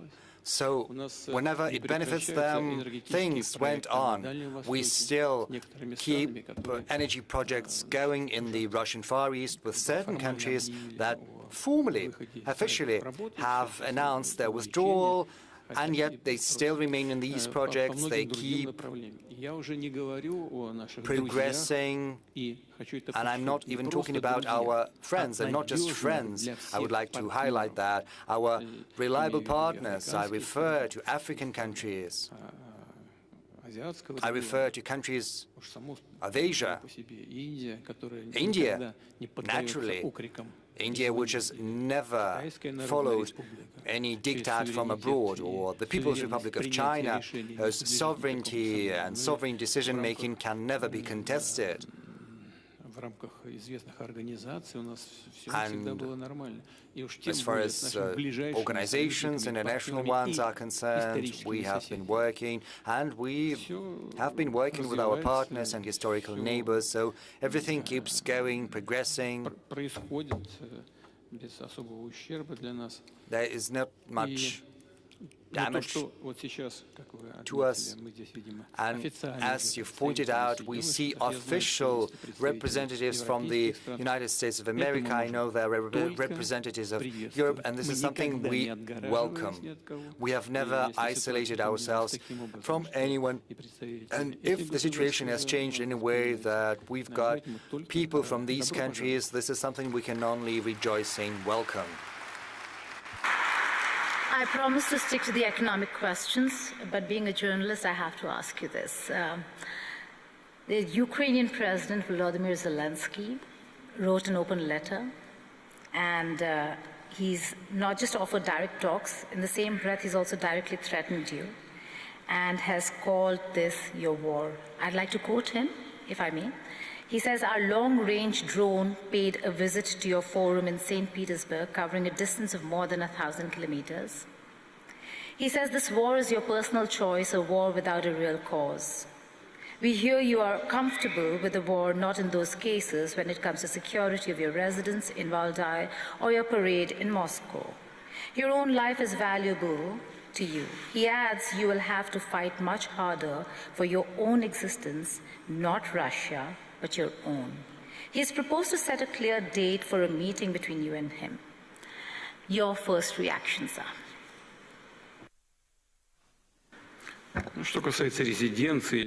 Well, as for my residence or parade, this is not my personal business. Besides, they had provided some information beforehand, and they said, "We knew you wouldn't be at the residence." The question is why they did that in the first place. My press secretary, the spokesperson, Mr. Peskov, showed this letter to me yesterday. We had a working lunch with the president of Uzbekistan. Truly, I didn't have a chance to look in detail. Peskov has told me about this letter once again this morning. I had a glance at it, skimmed it over. So there are several things I paid attention to. First, the author of this letter mentions my age. What can I tell? Well, everyone needs to think about their age. But I believe that at my age, many other political figures still keep performing their functions. Some of them are older than myself. Age is not the most important thing. Well, age is important, but not the most important. The most important thing is whether you are capable of functioning properly, doing your job properly. So there are my colleagues who are older and who still are very energetic. Whether they are doing the right choices or not, well, that is not for me to say. It's a political assessment. But then she said about staying in power and an elected position. This is important, no doubt about that. But you know, you've got to participate in an election, you've got to run and be courageous enough and always stick to the Constitution, because if you cling on to power outside the constitutional field, this is qualified as usurpation of power, and that is a criminal offense. So one should not be afraid, one should run for office, and this is something I would recommend to anyone, especially because Ukraine was saying that they were going to hold elections, and then they started, they kept silent all of a sudden. The author of this letter says that the commitments achieved in Anchorage should not be observed. Moreover, he said that the search should be carried out for true guarantors of agreements between Ukraine and Russia, and they should be searched for in Europe. Well, reliable guarantors are always a welcome thing. But why would they deny the American administration this honor, and President Trump in particular? I do not quite understand. They do want to get weapons from the U.S. However, they do not want to see the administration of the U.S. or President Trump as a guarantor. And this raises questions. We saw Donald, you know, instructing, scolding the author of the letter. He pointed out about the way he dresses. You know, sometimes, you know, asking for blood is probably something you can do, but not everywhere. It's not always proper. Now, as for the manners, as it were, on the whole, I would like to thank Donald for this work. It's useful, but there are other things that still need to be done. This has to be continued. And now, on to the most important thing. The Ukrainian side has deemed it possible to give a public, open dimension to our relations. They thought it proper to put it into the public field, which I do not think right, absolutely right. I think it's absolutely improper, but still, it gives me the right to say several things that few people are aware of, or maybe no one is aware of. And this is serious. I'm not being ironic. 3 weeks ago, a representative of our business circles gave me a call, and he asked me a question. He said, "Mr. President, I've known this person for quite some time. We're not close, but I trust him. He is an honest person." He said, "Mr. President, I'm being invited to Kiev." I said, "Very well. Go ahead. What am I to do with that? But I wanted to inform you because I think they're going to talk about things related to the relations between our two countries." I said, "I can't send you as an envoy, as an official capacity, because only well-trained people from the Foreign Ministry, from the Defense Ministry, from Special Services have to be doing that, as it was the case during our talks in Istanbul. Unfortunately, I cannot give you any official capacity." He said, "I just wanted to inform inform you. I would go there, listen, and then I can tell you what they are going to talk about. I can't, prohibit you, I said. And he went to Kiev, and he met there with the author of this letter, the aforementioned letter, at his residence. Not in Valdai. Then he got back. I met him. There were many things, but the essential is as follows. Mr. Zelensky has asked for a meeting. I said, I never refused to meet. But meeting, just for the sake of meeting, well, I've seen that. There's a reference to the Minsk agreements, I think. But we had been forging, hammering out those Minsk agreements throughout the night. And then the former leaders of France and Germany later stated that it had been nothing but an empty shell of an agreement. All the Minsk agreements were about one thing, that is saving more time for the rearmament of Ukraine. Why would we need anything like this once again? I said, I see no point in meeting. There's only a point for Ukraine because they want to stop the offensive of the armed forces of Russia. What we need is agreements, arrangements, not for 6 months or a year, but for the long term. First, let experts work something out, and then we can meet to sign things. But first, we need to arrive at a solution. And that is the crux of the matter. And I think the audience will understand what I'm saying, especially people from Russia.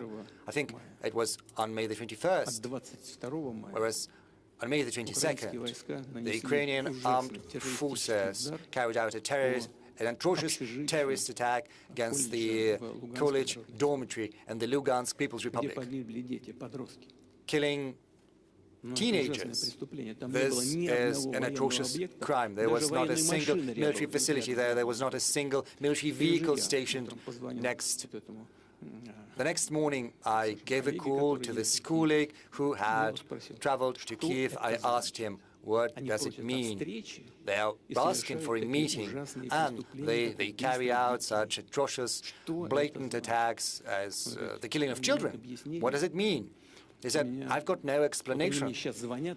They're calling me once again. I'm going to talk to them, and then I'll get back to you. And I'm not going to talk to them anymore. I said, very well. So this letter that you mentioned, indeed, it is rude. What is this letter about? Is it a means to create an environment for a personal meeting, or maybe is letter meant to make sure that no personal meetings can take place at all? I think it's the second. So we shouldn't be addressing the authors of this letter. The ones to be addressed are our combatants, our soldiers at the line of contact, and I'm addressing them. And I would like to tell them, comrades, soldiers, and seamen and sailors, admirals, generals, officers, the country's gazes are fixed upon you. The country is proud of you and places its hopes on you. Keep working, brothers.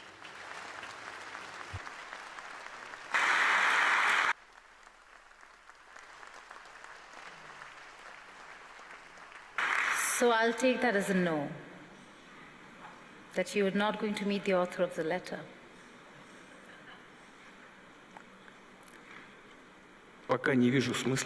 So far, I see no point. Because you mentioned the American president, is Trump your window to once and for all settle the Russia-Ukraine question? I ask you this, President Putin, is because President Trump is maybe the only American president who's engaging Ukraine in a way to bring them to the talking table, to strike a deal. He put President Zelensky on notice.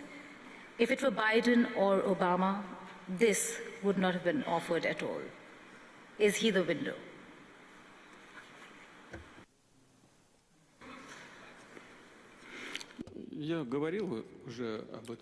Well, I said that back in Anchorage, and I was sincere. I said back then that had Trump been president, had he not been defrauded of the election, because, you know, this vote by mail was absolutely not in line with any standards of ensuring fair elections, but he was prevented from winning. Had he been president, however, it would not have happened. Probably he would have paid more attention to finding a peaceful solution. During the last days of President Biden's in office, I spoke to him on the phone. I called him and I said that to him. But the administration back then ignored our proposals that had been made in December 2021. Well, what can I say? Maybe if President Trump had been in power, in office, it would have turned out differently. But I treat him as a colleague, I treat him with respect. And so far as I can see, the current attitude of the administration is very much the same. We also have a personal relationship with President Trump, which is based on that respect. But certainly, key issues have to be resolved bilaterally by Russia and Ukraine, whereas our colleagues in the US and other regions of the world can create an environment and act as guarantors, and this is our assumption. President Putin, we are sitting and discussing this at SPIEF 2026. How do you really offer a stable economic future and invite investors to Russia when we're looking at critical infrastructure being actively targeted by Ukraine?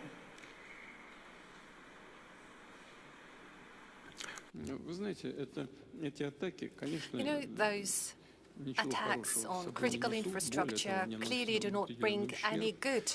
More than that, they do impose certain damage. However, when investors take their investment decisions, they always accumulate the whole accumulation of risks and their complexity. I had a meeting with the leading media outlets yesterday, and we were all saying that we need to contribute to strengthening of our own security, our protection. We need to build up our air defense systems, and we're determined to do so. However, big businesses always play in the long run.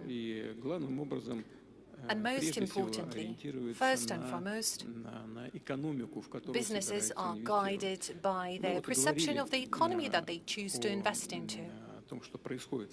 We've been discussing what is happening in the Russian economy. And we recognize that we observe a reduction of the GDP growth. However, all of that is happening in a very conscious manner. Those are conscious steps we undertake to strengthen the foundation, the health of the Russian economy. The key macroeconomic indicators were intentionally pursuing the cooling down of the Russian economy. And I can assure you today that neither tomorrow nor in the nearest future there aren't any threats that we recognize. On the contrary, we do see that our actions bring certain results, and I know that there are many colleagues seated in this hall representing real sector of the economy. We are having regular meetings with them. We discuss all the questions, all the issues, and the call that I'd like to make to the Russian audience that may be somewhat tricky for foreigners to understand, that saying, oh, it's so bad, what's happening to the key policy rate, it's difficult for investment processes. Yeah, we could say that partially that's the case, but most importantly, and that is what truly matters, the key fundamentals of the Russian economy remain solid, which gives us reason to believe that Russia remains attractive for investments, not just Russian investments, but also foreign direct investments. And we do recognize that there is interest, we see it, and certainly we are going to welcome our partners. Okay, you're saying that, but in your speech you have set ambitious goal, launching new investment cycle, but you yourself said that there has been a decline of 2.3% last year. How do you then propose to grow in an environment of wars, sanctions, frozen assets? And while you talk about sovereignty, how do you balance that with inviting foreigners here to Russia? Look, you were saying wars, sanctions, but the economy is still developing. It's all stable. Even the domestic market is growing in Russia, and the well-being of the Russian population is getting better. We set ourselves an objective, as I was saying it yesterday. Only by 2030, we want to reduce the poverty level down to 7%.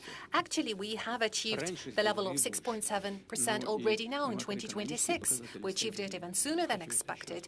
As I mentioned earlier, the key macroeconomic fundamentals are stable for the Russian economy.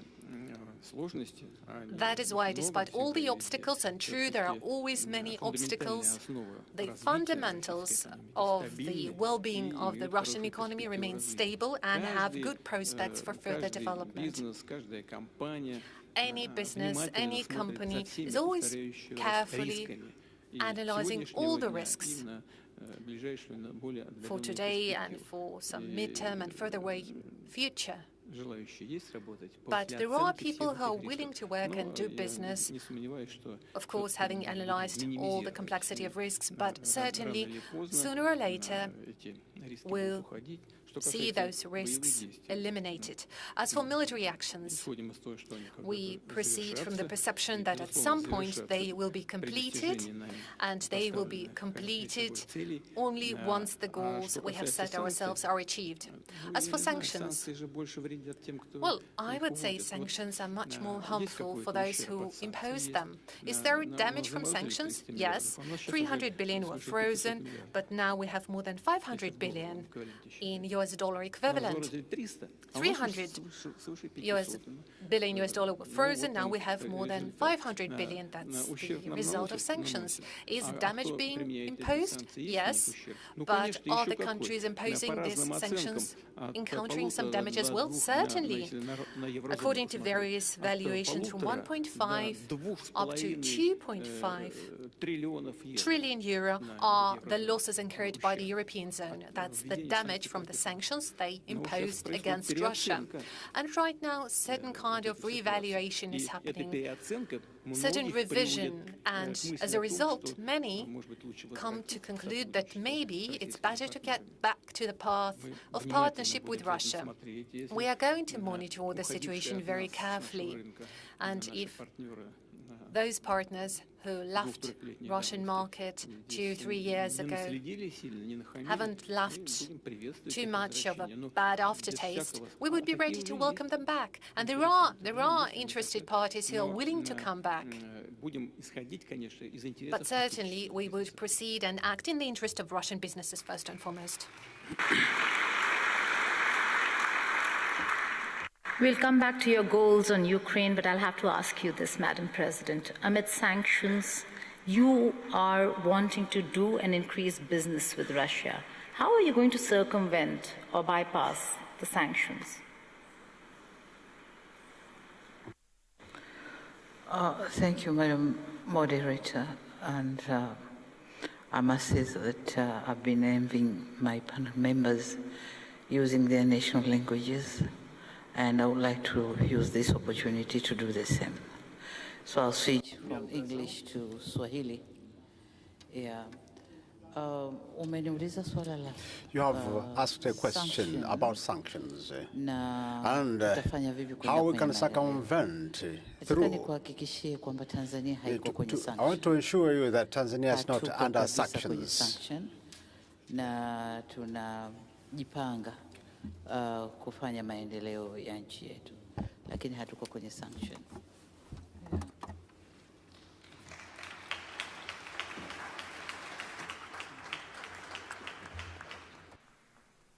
Okay. Coming back to the sanctions experience,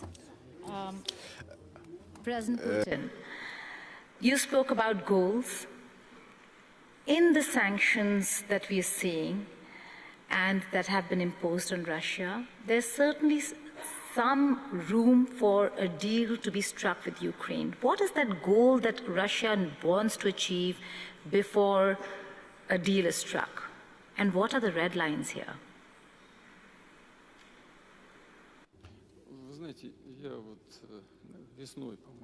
You know, I guess in summer 2024, at the Ministry of Foreign Affairs of the Russian Federation, I was delivering my speech and I expressed all the goals very clearly. Basically, it was at the beginning of the special military operation. I guess it would take a lot of time, but very briefly, I would answer your question in the following manner. According to the UN Charter, every country has a right to self-definition. And after the military, the state coup that happened in Ukraine, we saw that certain territories of Ukraine declared that they do not support and favor this coup and declared their national sovereignty. And they've done so in full accordance with the international law and the UN Charter. We've been trying to get those issues resolved by peaceful means. So we talked about the Minsk Accords. In Minsk, in the capital of Belarus, we seem to have achieved an agreement on how to find a way out of the situation in the southeast of Ukraine. But later, it turned out that the participants from the other side were only signing those papers in order to win time to rearm Ukraine and start military actions. And this is exactly how it played out. Later on, those territories declared their independence. And I'd like to remind you, in resolution of the Kosovo issue, the UN court has taken a decision according to which, so far, this territory declares itself independent, is under no obligation to request the central authorities of the country to allow them to do so. That was the decision of the UN court. And again, according to the UN court, that was the correct decision regarding Kosovo. And the same should apply to the People's Republic of Donetsk and Luhansk. Their independence has not been acknowledged for a long while. Then eventually it was recognized when it was clear that there is no way to achieve an agreement between all the parties. And it was clear that we were being deceived, and they were forced to recognize the independence of those territories. Was Russia authorized to recognize the independence of Donetsk and Luhansk? Certainly, there is no contradiction to the UN Charter. We were allowed to enter into agreement of treaty and mutual support and amity. Certainly, it was ratified by the Russian parliament. They asked us for assistance. We promised to offer assistance under this treaty, and that's exactly what we're doing. And the same letter that you referred to earlier. In this letter, they claim that we set ourselves an objective to free Donbass. Well, the two republics that I mentioned are together forming a Donbass, the People's Republic of Donetsk and Lugansk. And in this letter, it is stated that we will never achieve this goal. Well, I'm wondering, don't they know in Kyiv that starting from the 1st of April of this year, the People's Luhansk Republic is under full control of the Russian Federation and Russian troops? And the People's Republic of Donetsk is only controlled by the Ukrainian forces to less than 15% of its territories. So we are pursuing the objectives that we have set to ourselves, and there is no doubt whatsoever that those goals will be achieved. And we will achieve some other goals, but along the negotiations track, and I'm talking about denazification of Ukraine. I talked about that yesterday.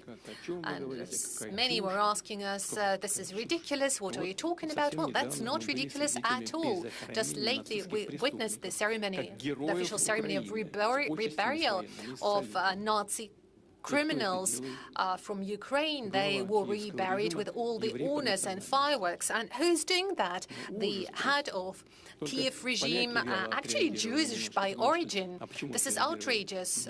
Only Polish reacted. Why? Because primarily Jewish, Polish, and Russians, of course, were destroying by millions during the Second World War.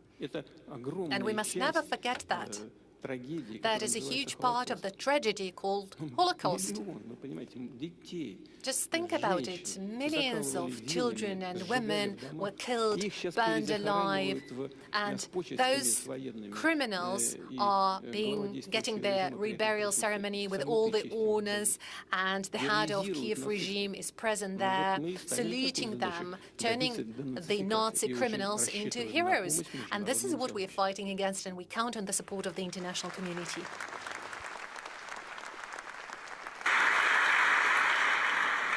Shifting focus back to the topic at hand over here, let's talk about energy security.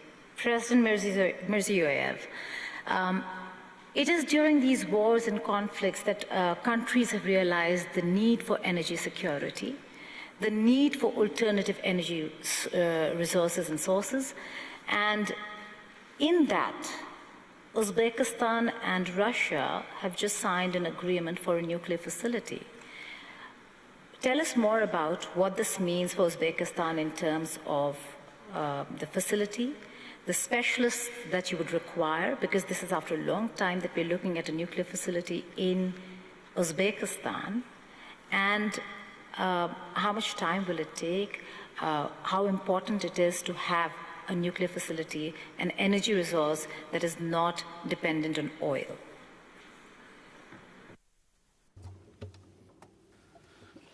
Thank you very much.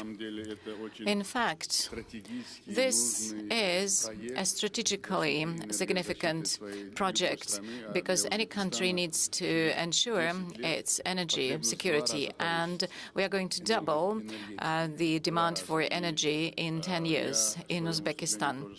In my presentation, I was speaking why we are addressing this issue, because the production of uranium, we are in the 5th position in the world, and the uranium reserves are in the 10th position. And together with Russia, we have been working on these projects for a long time, and we discuss, we engineer, we design, and we came across to the following. So for the first time in the history of Russia and Uzbekistan, we are going to build 2 small modular reactors and 2 larger ones.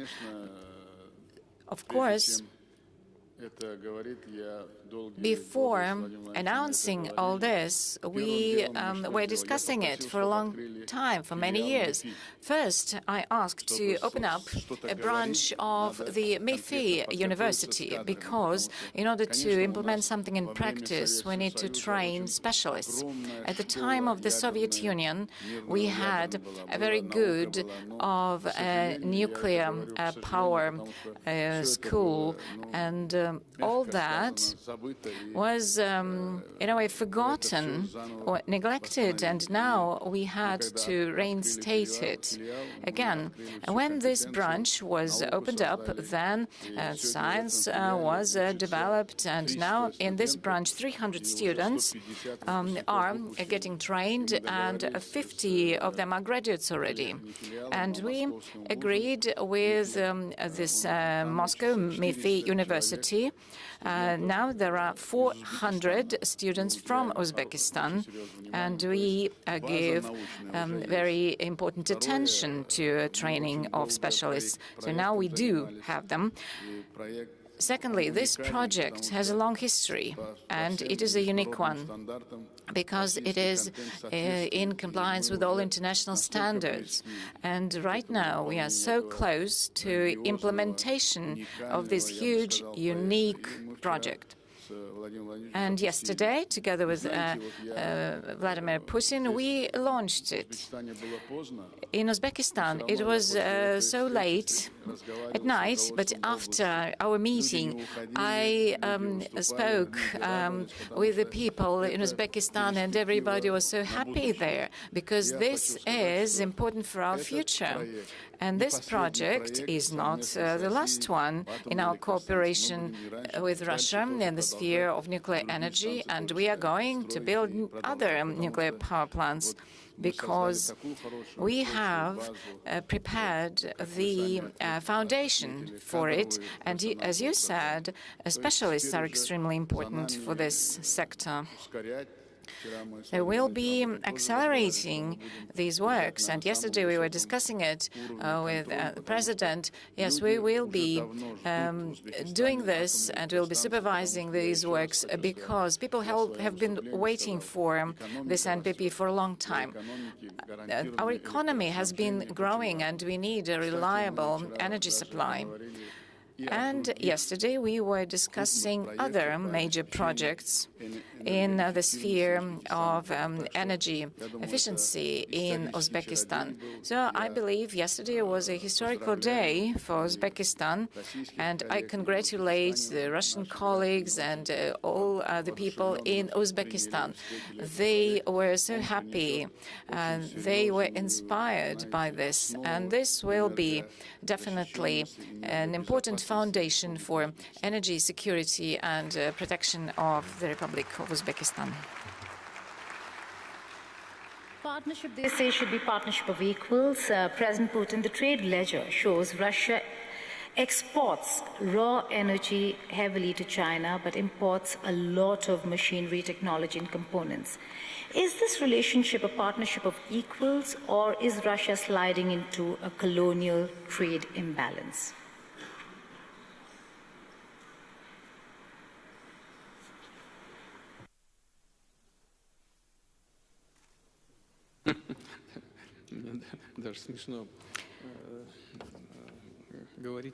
Right. We are in equal partnership with our Chinese colleagues and partners. Moreover, the share of our high-tech export to China is increasing. And taking a look at the whole energy sector, machinery and equipment in this sphere, I cannot give you any specific figures, but I'm sure that it exceeds the volumes that we receive from China. And as for the energy sector, let's begin with the nuclear energy. We are building a nuclear power plant in China. How many blocks are there? 4 blocks are functioning already. So 4 blocks are functioning already, and 4 are under construction. This is blocks designed in Russia. And we also develop our partnership in science and education, and we have a very close cooperation. And this is mutually beneficial. And as for hydrocarbons, traditional energy, here we have been enriching our competences, and we were partnering with international partners. Mainly they were from the United States, but now we are expanding our capabilities in these spheres. And here we have representatives of major companies of Russia, and you can discuss it with them. They will be happy to share with you their vision. Of course, China is our reliable partner, and we work with Chinese companies. We share information, data, technologies, and we are going to continue this. And I also would like to put an emphasis on the following. Cooperation with China is mutually beneficial, and we are doing it equitably, on equal terms. Okay, then let me invite Vice President Zheng. The fact that there was a recent meeting between the two heads of state of Russia and China, which drew a lot of international attention. Please throw some light on what this relationship is all about and where it's headed.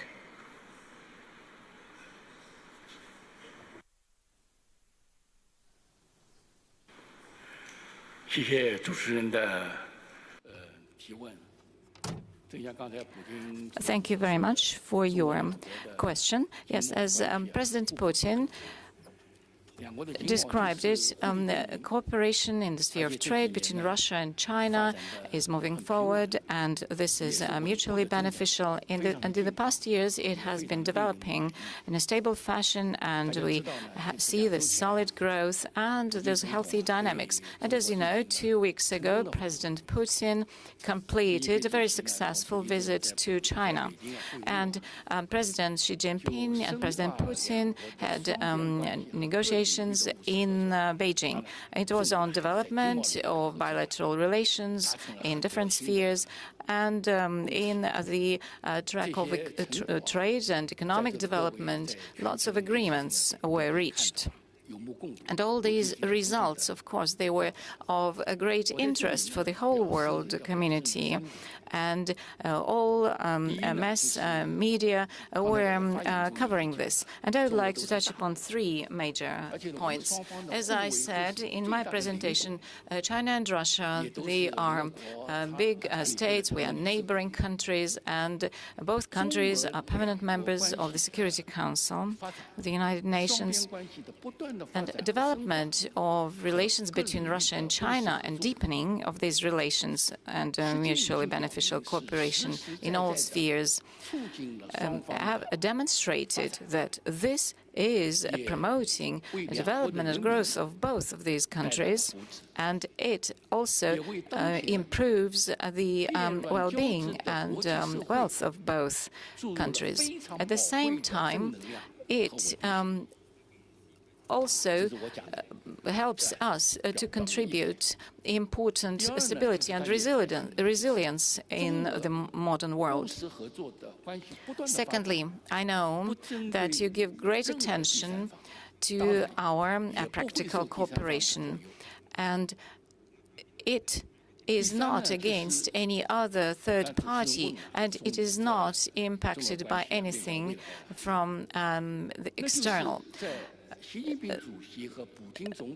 Ms. Moderator asked a question already, and you mentioned that, our future development under the leadership of President Xi Jinping and President Putin, this is a strategic cooperation and partnership. It has been developing for 30 years, and this year we celebrate 25 years of the neighboring relations and friendship treaty, and we have been moving forward, and we are enriching our relations with this new substantial meaning, and this does not only improve the well-being of the populations, but it also supports the stability and peace in the region and the whole world. Thank you. Please go ahead, sir. You know, right after your question, I looked at the audience, and here there are presidents, leaders of our major energy companies, and, I'd like to draw attention to the following. Some of our companies, yes, they were relying on the achievement of different Western companies, mainly American ones, but when this oxygen was cut off, we began developing our own engineering centers, and they are doing very well in this respect. For example, Gazprom Neft company, I keep promising to visit their center, but I saw the information materials. There's an enormous progress that has been achieved. Of course, we are open to cooperation in the future. Yet, together with partners from different countries, we will be achieving great results. Or Novatech company, for example, they have technology only they possess, no one else in the world has it. And together with our American partners, we have been discussing if they use our technology, then production and liquefying of gas in Alaska, for example, will be much more effective than originally planned with the installation of pipeline systems. So it will be a totally different degree of effectiveness. So as for difficulties related to the sanctions in certain spheres, yes, we see that. But at the same time, it helped us to develop our own competences. The same can be said about our European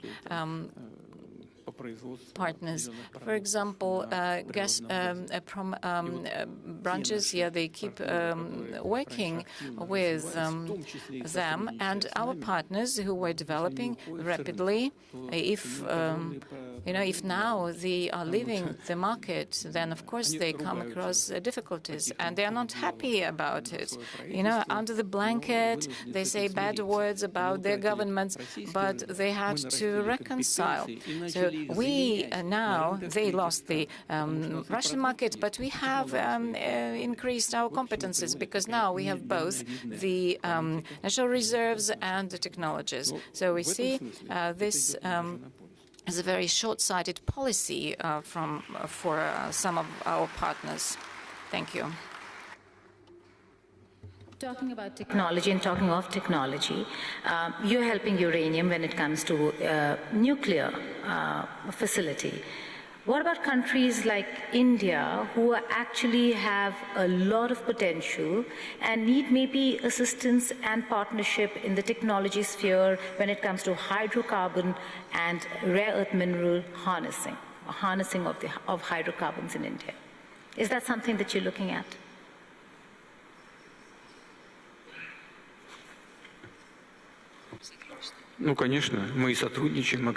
Yes, certainly. We are cooperating actively. Our company, Rosneft, is one of the biggest foreign investors into India's economy. How much is that, Mr. Sechin?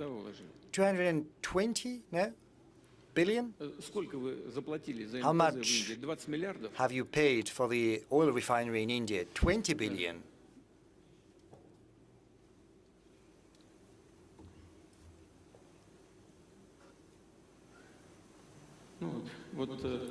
Well, Rosneft has invested around $25 billion into the Indian economy in the form of an oil refinery, a port, gas stations, and we're certainly working closely with our Indian friends. We're working together in order to bring about positive results that we are witnessing, so we're sharing technology among other things.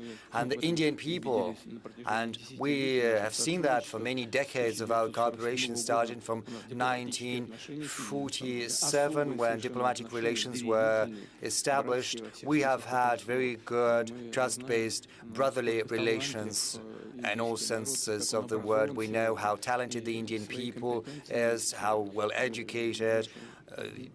Indians have their great competences, which have achieved world renown, especially in coding and in other fields, in particular what you mentioned. Yes, naturally. Right now, Prime Minister Modi has had to introduce certain restrictions. He calls not to use personal cars, not to travel long distance due to what is happening in the Strait of Hormuz, what is currently happening in the Middle East, but the Indian government has nothing to do with that. But the Indian economy is suffering. But I think our companies did the right thing, and the Indian counterparts did the right thing when they decided to embark on this path of close cooperation. Because right now we are trying to extend a helping hand and give our shoulder, increasing supplies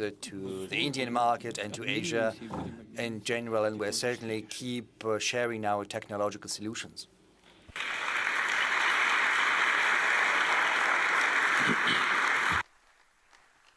You spoke of the war, so I have to ask you this. What is Russia's assessment? What's your assessment of what the global economic impact is going to be of the Iran-US war?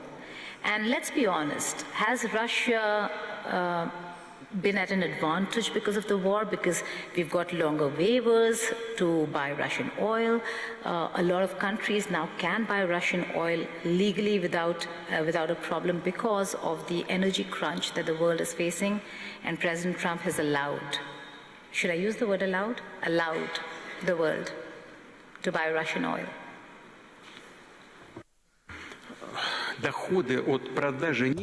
The oil and gas profits have always been important for Russia, accounting for a significant portion of our overall GDP as well as the budget revenues. But the dependency of the Russian economy as well as the Russian budget on oil and gas revenue has decreased significantly over the recent years, not during the sanctions period, but overall during the recent period. And this has been a natural process. Right now, the share of the GDP that is not related to oil and gas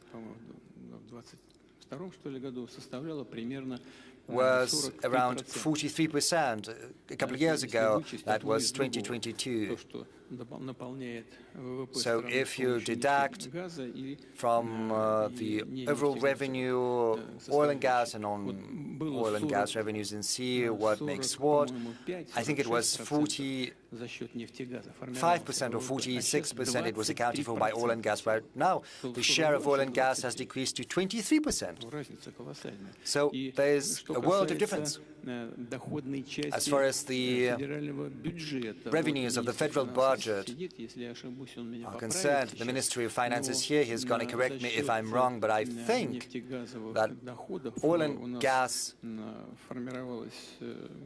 used to account. How much was that, Anton? Right now it's 20%, but how much did it used to be? It was 50% accounted for by oil and gas revenue, whereas right now oil and gas, and the minister is going to confirm that, account for as little as 20% of our federal budget. So I wouldn't go as far as to say that is of critical importance to us, so that's not as important. Even though it is still significant, 20% of the federal budget is still accounted for by oil and gas revenue. But just as for the rest of the countries, developing countries that have a rapidly developing economy, find other things more important. Of course, our oil and gas companies get certain preferences when long-term contracts are entered into, when the Russian oil price is going up.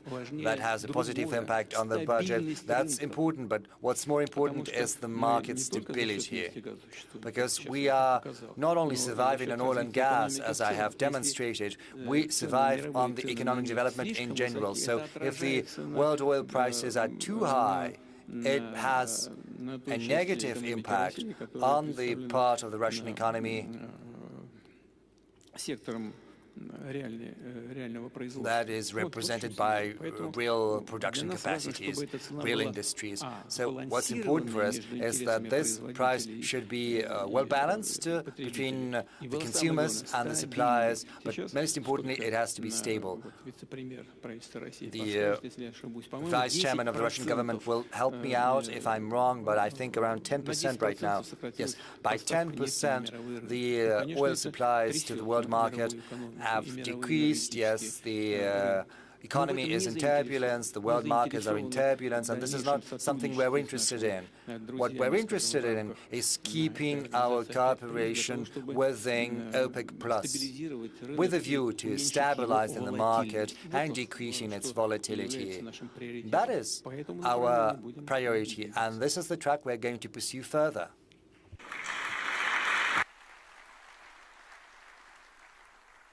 Okay, I suppose that's the reason why Saudi Arabia is the guest country this year at SPIEF. Having said that, you also spoke about payments. No, not just because of that, because we're friends with Saudi Arabia, and we've been friends for many years, and we are happy to have the guests from Saudi Arabia. This is an energy partnership that the world will actually be looking at a time when we're faced with wars and conflicts, President Sir.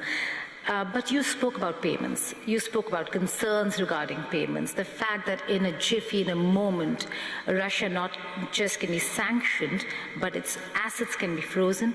Payments under SWIFT can be blocked.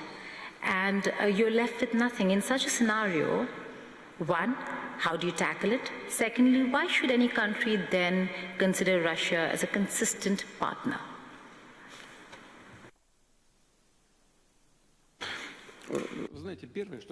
Well, the first thing I would like to say, and I think many understand that in the US too, they understand that attempts at using USD as a weapon, as an instrument in war, well, it has brought about catastrophic consequences. It was a strategic mistake committed by the previous leadership of the United States, because US dollar is the main component of the US's economic cloud heft, and this is also a competitive advantage, not just because USD is a reserve currency, but also due to the fact that thanks to this reserve currency, the US economy has been making real money, and a lot of money too.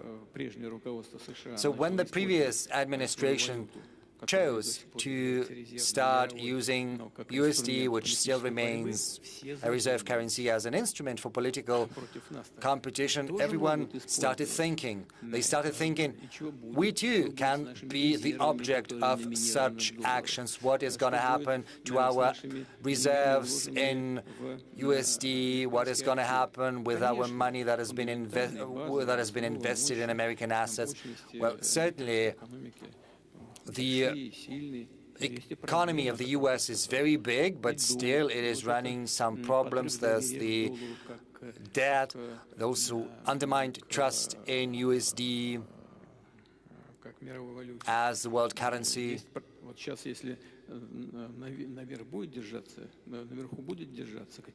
Right now, if the oil prices keep high, if the oil is expensive, it's going to affect the whole economic supply chain. And with a great deal of probability, this is going to have an effect on inflation rates in leading economies, in particular in the US economy. And inflation rate is the basic condition for the stability of USD, because it's not secured by anything. They had abandoned the gold standard in the past. What underlies the American economy is the reliability of the economy itself, the stability of the economy. And the main factor of that stability is low inflation rate. If oil prices are high, inflation is going to climb up, and this will endanger the basic premises of the American economy. These are the consequences, and we want to avoid that. We want stability in this sector, and this is something we're going to seek.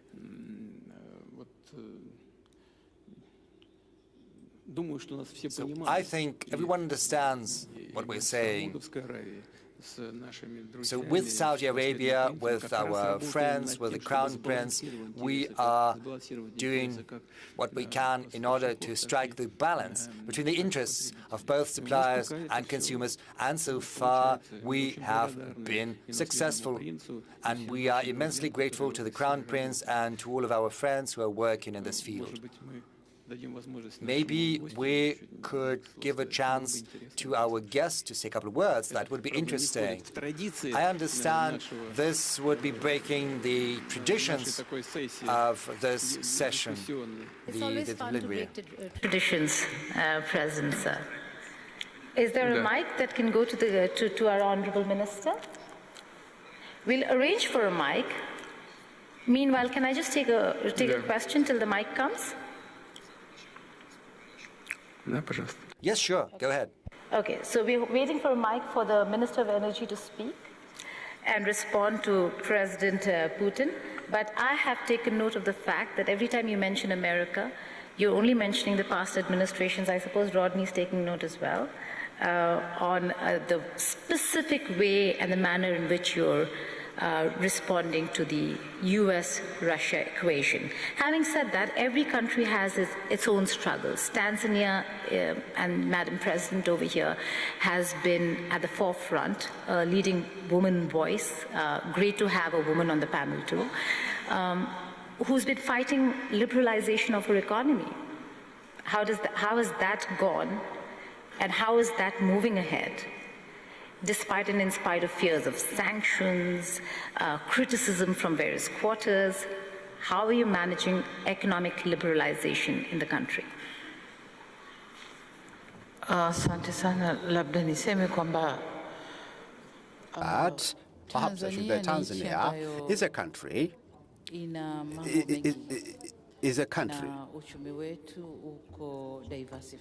which is with a diversified economy. We don't depend on one commodity. The economy depends on agriculture, it depends on mining, it depends on tourism, it depends on many other sectors, manufacturing sector, we are also there. So all these sectors contribute together and they grow together at varying degrees, but they grow together. As such, we determined to a level that we work with the international community, with the private sector from the international community, and the majority respond and they come to invest in Tanzania and to do business. And since 2021 to date, we have been able to attract a lot of capital, foreign direct investment from abroad, and this is what makes Tanzania to be safe in its own economy. But most importantly, Tanzania is strategically located as an epicenter or a hub of the economic corridor of the eastern part, southern Central Africa, and the port of Dar es Salaam, which saves all these other corridors and all other these countries. Therefore, Tanzania, being strategically located to save other landlocked countries, that by itself makes Tanzania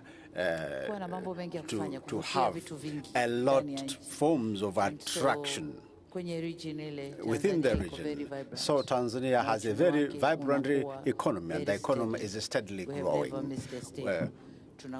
We continue to grow. Since 2021, we started with 4%, and then we moved towards 4.5, 5.5, and last year we reached 6, and we expect to head towards 6.3. But you asked me a question on to have a female president. How can you sustain your economy? Perhaps I should say that economy doesn't depend on gender of the leader. It is not dependent on gender. It depends on how you steer the affairs of the nation and how you lead the country. Whether you are a male or female, you have to have strategic plans. It is the strategic plans that matter. That's what matters.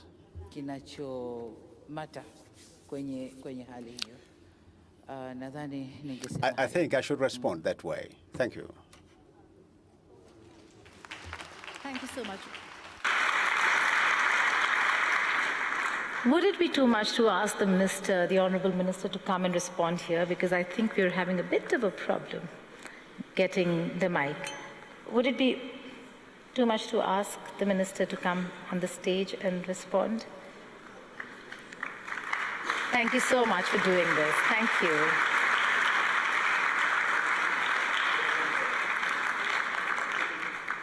Oh, the mic has come, sir. The mic has come.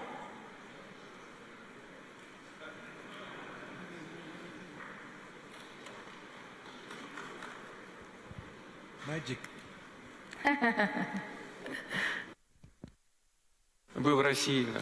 Well, that's because you're in Russia.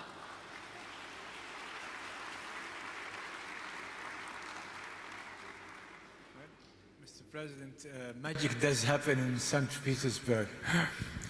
So I'm very grateful for giving me the opportunity. I see it as an opportunity not for myself, but it's coming from a president who is a friend of both His Majesty, the custodian of the two Holy Mosques, King Salman, His Royal Highness, the Crown Prince, Prime Minister Prince Mohammed. But both of them, I think, will vouch that this honor is also, and more important, for the people of Saudi Arabia and the Kingdom of Saudi Arabia. So I'm very grateful for giving me the opportunity. Yes, it's a partnership that we struck somewhere in January 2015, and it withstood all of the situations that this world had endured, from COVID to all of these storms and winds and whims of the world. And even today, we're going through so many crises in many places, in different places, with different causes. Yet, we're weathering all of these storms with a diligent commitment to each other as partners, that although I'm a Muslim and Russia is not Catholic, but still we do go by until death do us part. Thank you. That's lovely.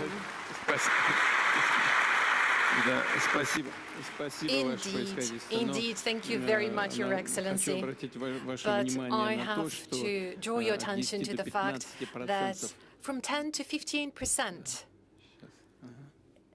Yeah, I'm just waiting for you to put on the headset. Your Excellency, I would like to draw your attention to the fact that from 10 to 15%, actually up to 15% of citizens of the Russian Federation are Muslims. And they don't have any other home country. Russia is their home. They proudly call Russia their home. Can I request our moderator? Well, you were saying it yourself. We also have representatives of the European Union and the USA in this room. Maybe they would be willing to raise their hands and take the microphone and say something. Why don't we do that? We keep talking about Europe and the West and the USA. Let them speak for themselves. Rodney, will you humor us? And take the mic and say a few words.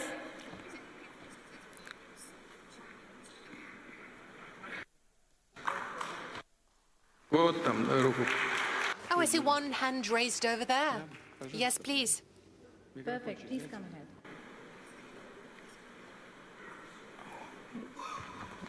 Куда направились-то? Вот там, вот там. Там тоже. Ой, я прошу прощения. Well, you haven't put me on the spot at all. President Putin, it's very nice to see you, and I appreciate all of the hospitality that has been afforded me on my return to St. Petersburg. I love the city, and I think you're aware of that, and I've been coming here for 30 years. Ура! Мне тоже нравится. Hooray! I also love St. Petersburg. You have a beautiful hometown, and so do I. And I've said to a number of audiences since I've been here, there is a great kinship between Atlanta and St. Petersburg. I have come from a city that sadly was destroyed in war, burned to the ground. And St. Petersburg had resolve and fight to prevail over the Führer coming through the Admiralty Arch and proclaiming to the city that he had conquered her, and then reduce it to rubble the next day. St. Petersburg fought that off.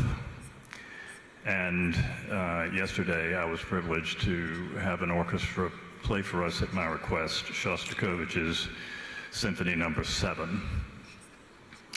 Not only did you fight it off with resolve and grit, but you also did it with culture and music. And if only Atlanta had had Shostakovich, maybe quite possibly my beautiful city would still be as intact as this beautiful place is.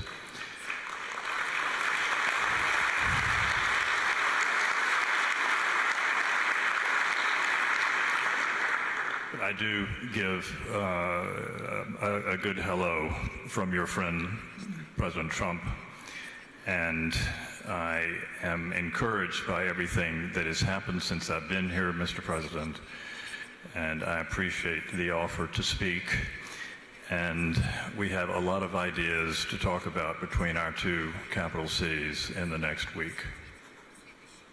Can I ask you a question, Rodney? You may ask it, but I'm not sure I'll answer it. That's all right. Are you taking anything back to DC when you plan the ballroom? Explain your question a little bit better. Have I learned more from St. Petersburg architecture about the ballroom? No. Will you be inspired while creating the ballroom in Washington, D.C. at the White House? I have already been inspired by St. Petersburg ballrooms in my lifetime and have done a lot of work in your cathedrals and your palaces. So the answer is yes.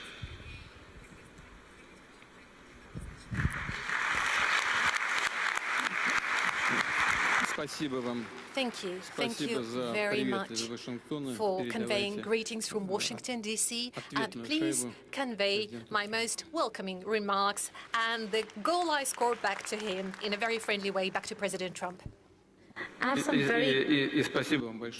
thank you very much indeed for your kind words. They indeed are very well taken. Thank you for your kind words from the bottom of your heart that you expressed about St. Petersburg. I have some very tough questions to ask, but before that, we had opened the floor for our European friends here. And there, that lady over there. Can a mic go to her, please?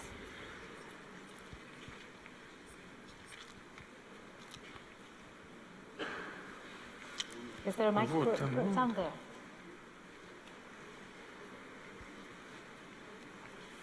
Ну, туда, пожалуйста. That way, please.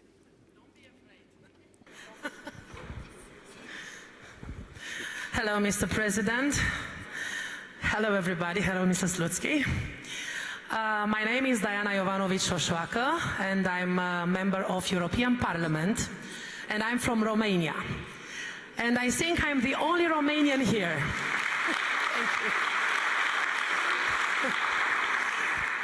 I would like to tell you that Romanian people do not hate you. Romanian people want peace with Russia. We don't want that to help Ukrainian. We don't want to give them money and arms, but unfortunately, Romania is leading from Brussels. And I cannot send you a warm hello from our president because we do not have a president. From our point of view, I'm the president of a political party, SOS Romania, which is parliamentarian and Euro-parliamentarian political party and only opposition in Romania. And Mr. President, I would like to tell you that I was senator in Romanian parliament in 2023, I think, when Zelensky wanted to talk in my Romanian parliament. And I didn't let him, and I get him out of Romanian parliament.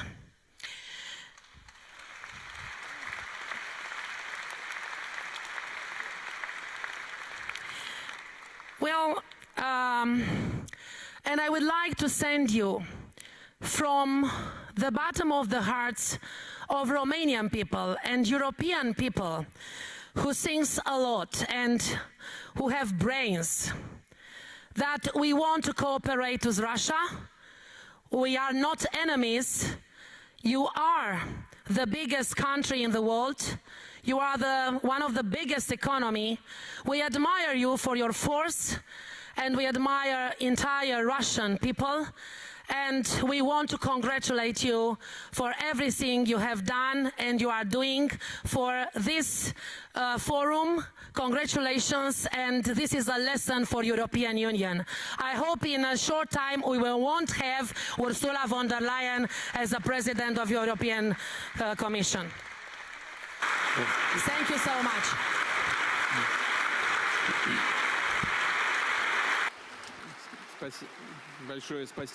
Thank you very much indeed. You're very much welcome. Frankly speaking, I cannot, and frankly speaking, I don't want to comment on the domestic affairs of Romania, but we have our friend from Saudi Arabia, His Excellency, mentioning that Russia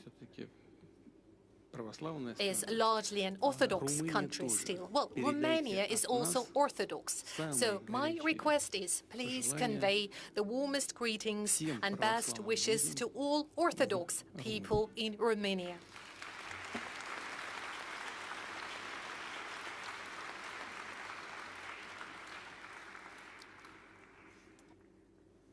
All this is great, President Sir, but we still have tough questions on sanctions and on waiver. It comes at a time, and I ask you, and we're going to discuss this only because of the Iran-US war, a war that has shut down one of the most critical maritime routes. Okay, please go ahead, madam. This is a major derail. Спасибо вам. Извините. Меня зовут I apologize. My name is Karen Kneissel. I came from the south. 2.5 years ago, no, I was wrong in using the word south. No, I came from the west. I'm originally from Lebanon. I'm so happy for the opportunity to live and work in Russia. Thank you for this opportunity. Unfortunately, in the West, they are so convinced that I used to work for Russia 40 years ago. My question I will ask in English, because I think there's also no German interpreter. I know that the President insists on German, but let us do it in English. Mr. President, my question is, on the modern warfare of drones, which have created such a horrible distance between, let me say, the perpetrator. I don't want to say the soldier, because it's not always a soldier, and the target. There is now a sort of technical, artificial distance, which is creating a new form of cruelty. And we don't anymore have any sort of code of honor between the parties. It was different still in World War I. How do you see this modern warfare in which the Russian army and the Ukrainian army have gained special experience? Here in St. Petersburg, about 140 years ago, Tsar Nikolai II launched a conference on disarmament. His ambassador Martin said, whenever we don't have a strict law how to do the war, let public conscience speak. May I ask you about this warfare? How can we handle it? How can it be done or be finished? Thank you.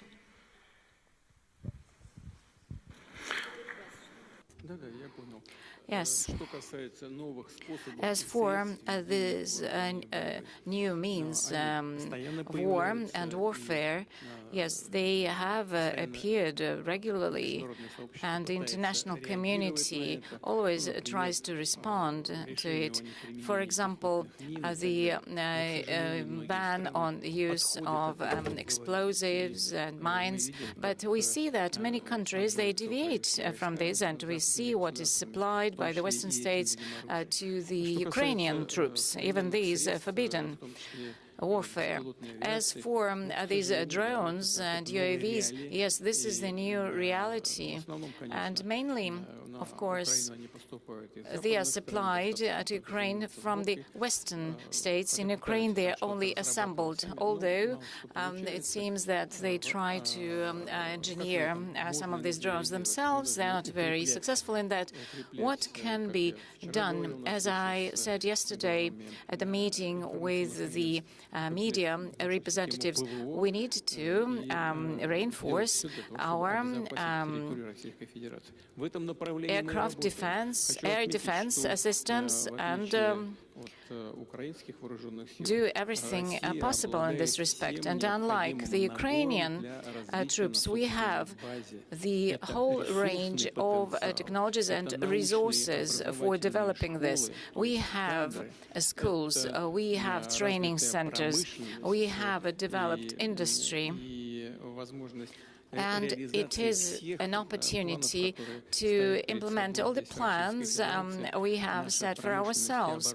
Our industry and defense science, they are actively involved in this, and they're able to ensure this capability of the Russian troops.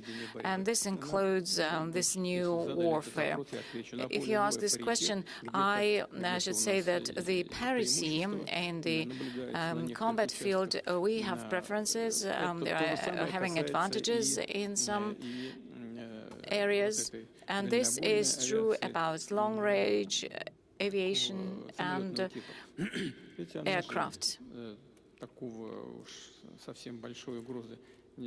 I would say that if certain decisions are taken in a timely fashion, and if we increase our capabilities, then it wouldn't be a serious danger, because these are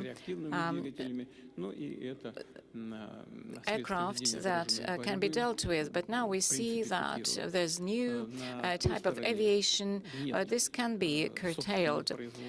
The other party, they don't have their own production of such hypersonic, for example, weapons and missiles, the whole range of them, and some other combat warfare other countries don't have, like the mid-range weapons like Oreshnik. We spoke about it many times, but I cannot but agree with you that if there are most dangerous weapons, especially dangerous for civilians, of course the international community need to start thinking how to limit and restrict its usage, especially against civilians. This is absolutely unacceptable. This is a humanitarian crime, but this is a topic for another discussion with the experts and representatives of international organizations. Thank you.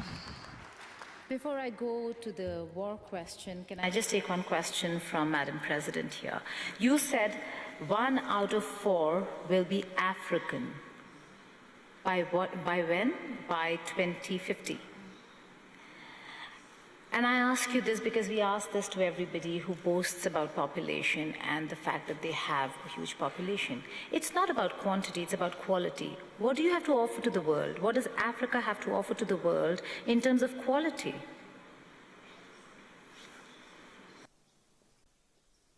Asante.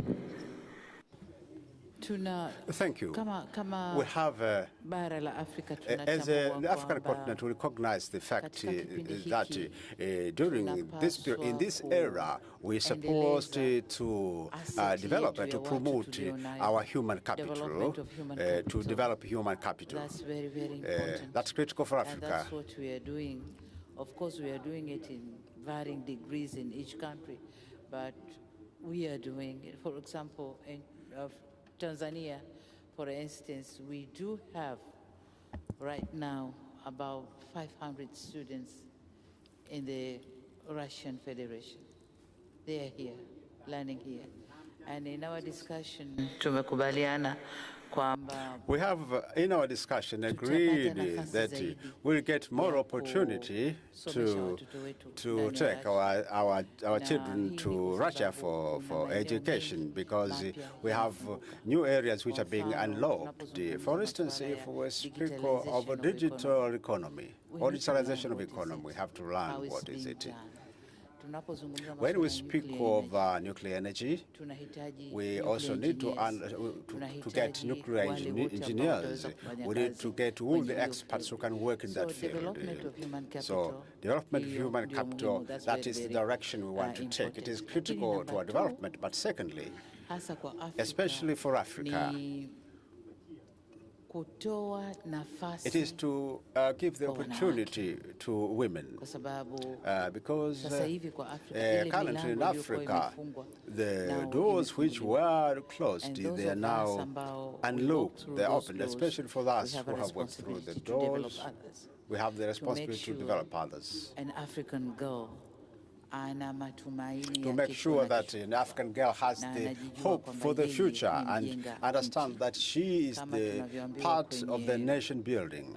As we were told in SDGs, as it is expressed in the Sustainable Development Goals, that we don't have to leave anyone behind. We are now aware that no one should be left behind.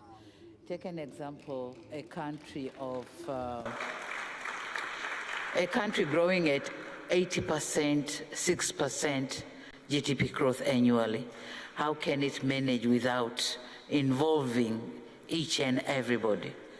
So society inclusion is very, very important. And you said it right, CO2 society inclusion, but quality society. Not only society inclusion, but everyone has to be involved. Managing their own sustainable development. So, as I rightly say, that by that year, out of one out of four will be an African by 2050, because African population is growing at a higher rate. That we have to build our human capital, and we are doing it. Yesterday, when I was in Rodin University, I met Nigerians there, Tanzanians, Ghanaians, so many students from African countries. They are there studying. So this is one country, Russia, but our students have spread all over the world. So we are trying to build our human capital, and both boys and girls. So that's why I said in those years, 9 out of 20 countries that would lead the economy, 9 are coming from Africa. And I think Tanzania is one of them.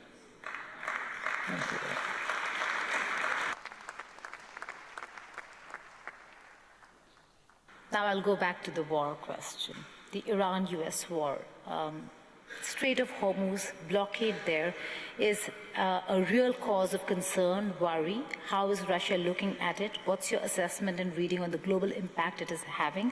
Apart from the fact that, yes, Russia maybe has had a bit of an advantage, what's the assessment of the blockade and the attack on Iran? Would you consider it provoked or unprovoked?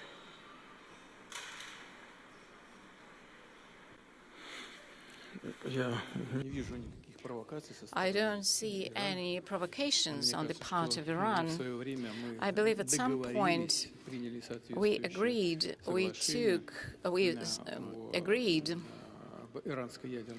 on the Iranian nuclear program, and everything was under control in the IAEA.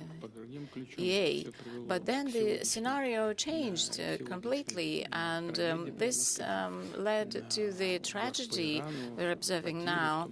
And this is attack on Iran, and there were civilian losses, so we know it very well. And the relations tensions between the neighboring states aggravated, and we know this very well because we have very good friendly relations with the countries of the Gulf.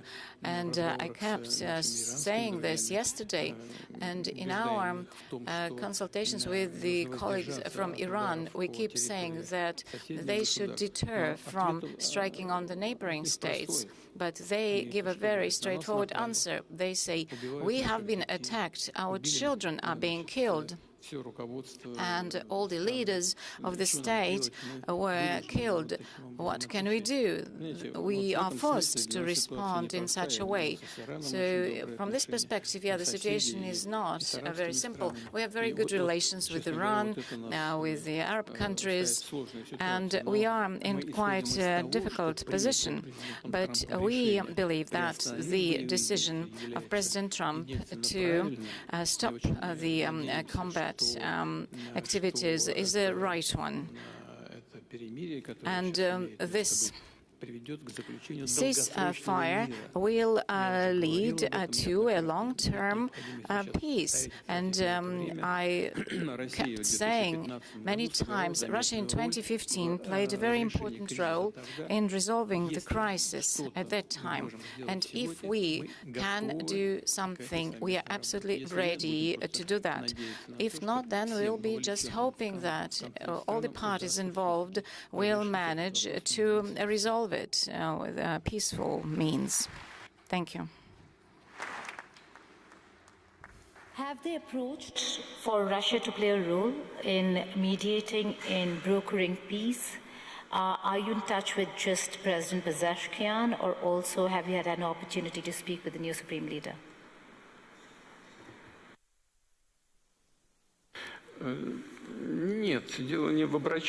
Well, this is not about them approaching us. You know, I think it was a year ago, or maybe somewhat later, but we reminded them of our cooperation back in 2015 when we took away the enriched uranium into the Russian territory. Back then, it led to a détente, de-escalated the tensions. We said this is once again possible, and if all the parties involved are interested in Russia playing a similar role at this point in time, we are ready to do the same. We have the requisite technology available. And originally, I would like to say, almost all the parties involved in the conflict, both Iran, Israel, and the US, said yes. They said it was interesting, this could be considered. But then they started to toughen their requirements, and this has brought about the current situation. Our proposal remains on the table. We're not insisting on anything. Should the parties involved in the conflict arrive at a conclusion that this is a good proposal, we'll be happy to help. If not, we will simply follow the situation, and as far as we can, we will try to help alleviate somewhat the tensions around the situation.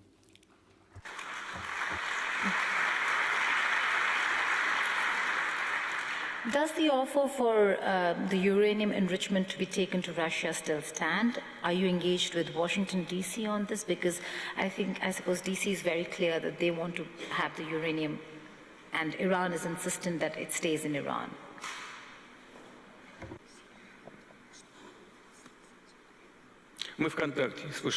We're in contact both with Washington and Tehran and with Tel Aviv as well.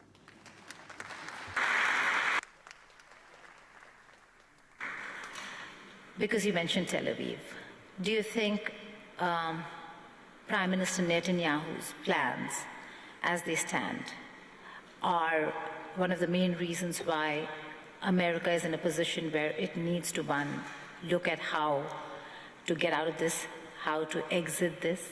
And do you think President Trump was misled?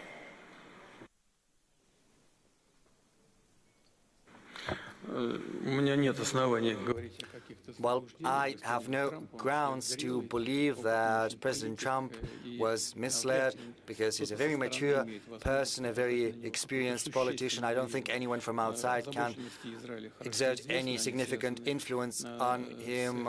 We know very well the concerns of Israel. They are related to their perception that Iran seeks a nuclear weapon, even though on multiple occasions before Iran had stated, and it keeps stating, that it entertains no such plans, and we have no grounds to believe otherwise, because we have no proof that Iran seeks a nuclear weapon. But that said, Israel has these concerns, and the main problem around the situation is the lack of mutual trust between the parties.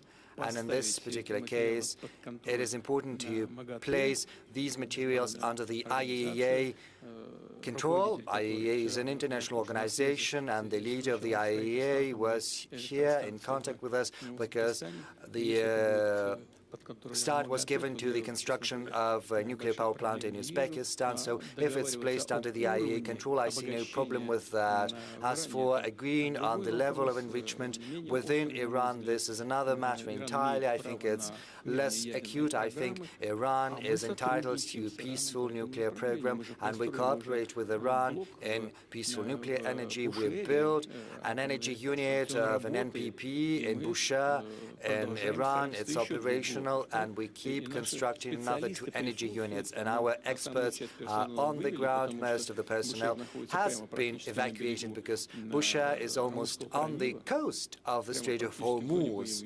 So basically within the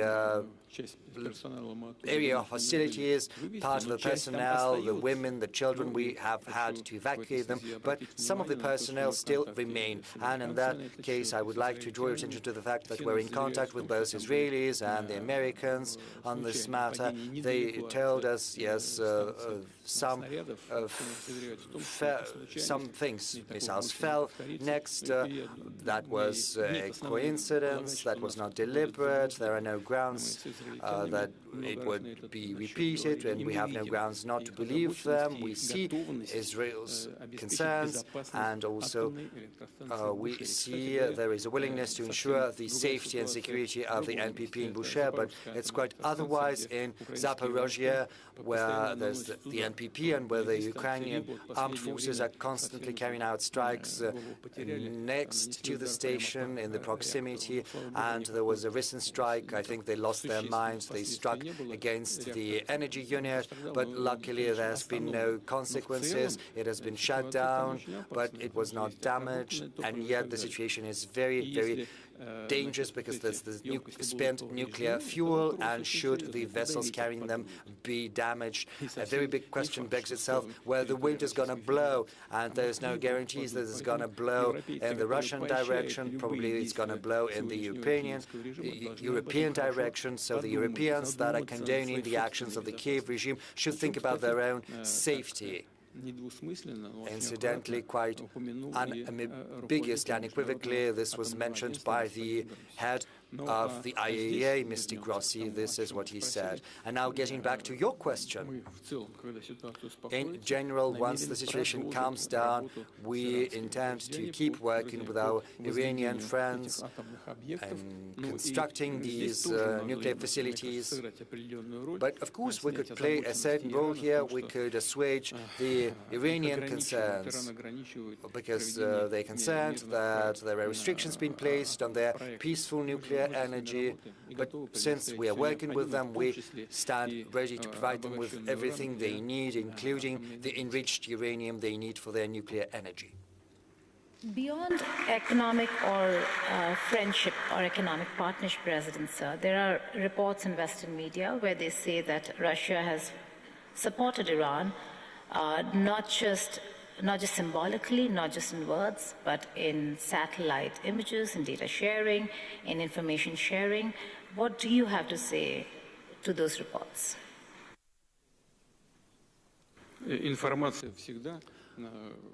Well, Information is always on the table. Some modern control means are dual use. I don't know for sure, but I think Iranians could have been getting information not just from our satellites, but also from commercial satellites. Commercial satellites sell this information on a commercial basis. It's very simple. As far as our weapons are concerned, Iran has never requested us for anything, and we have not provided them with any weapons.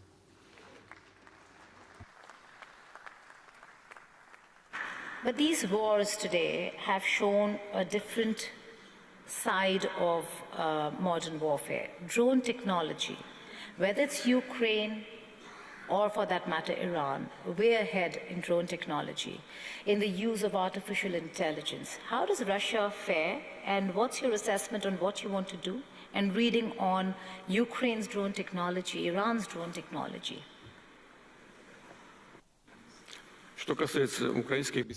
Well, as far as Ukrainian armed UAVs are concerned, they have to be shot down, and we have to be more efficient about that. As for the artificial intelligence, indeed, the US and Europe are actively developing these technologies, and we're doing the same.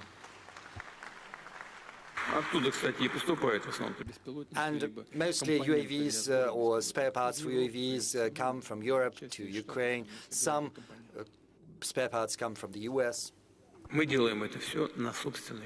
whereas our UAVs are completely domestically produced. Is AI an enabler or a disruptor?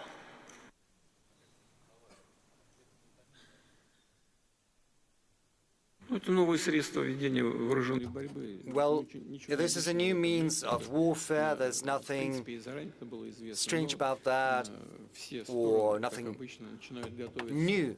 Everyone starts getting ready once it has already become part of real life, real warfare. But these are not the only means of carrying out warfare. The outcome is assured through a combination of forces and instruments and tools, and most importantly, thanks to the motivation, the morale of the armed forces themselves. It is also assured through internal cohesion and society, of the society. See, these UAVs carried out a strike against a coal port. So they created some noise. There was this fire because of the coal. Did they achieve something? Yes, they did. Is that a decisive factor for achieving their goals? No, it's not. Because you need internal cohesion and union in society. You have to have your own industrial base for defense industry. You have to have your own scientific base and your own resource base. Russia has all of that. And we do that, and we will do that. So the sooner those who are fighting us understand that, the better it's going to be for them. We're coming to the fag end, but I still have a few questions. Yes, I'm sorry. You spoke about Iran, and we have to do them credit. Iran manages to assure internal stability within its society. This is an incontestable fact. Once the hostilities started, some in the West thought that the country would crumble from the inside, but it didn't happen. This analysis proved to be erroneous. Quite the contrary. As we can see, the Iranian society is getting increasingly consolidated. You must have seen it, you must have heard it a month ago or so. Once the conflict was launched, the first strikes were carried out. The Iranian regime, the leadership made an appeal, sacrifice your life for Iran. 5 million people volunteered, and now more than 10 million, and all of them volunteered to sacrifice their own life for the sake of their country. And this is a fact. And this is something you have to keep in mind all the time. And, well, that is what applies to the conflict in Iran. Also, sir, dissent also has to be recognized by countries and leaders. There's dissent in Tanzania, there's dissent in Russia, there's dissent in Uzbekistan, in China, including India. How do you see dissent, and how do you engage the youth?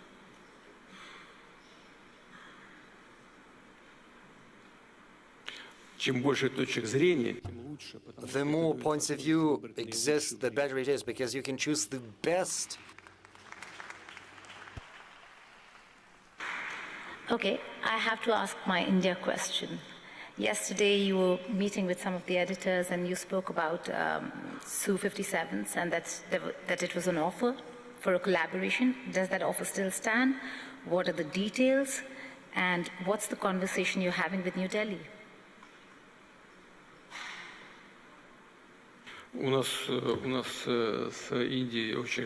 India and we have very good long-standing relations in terms of military and technical cooperation and interaction.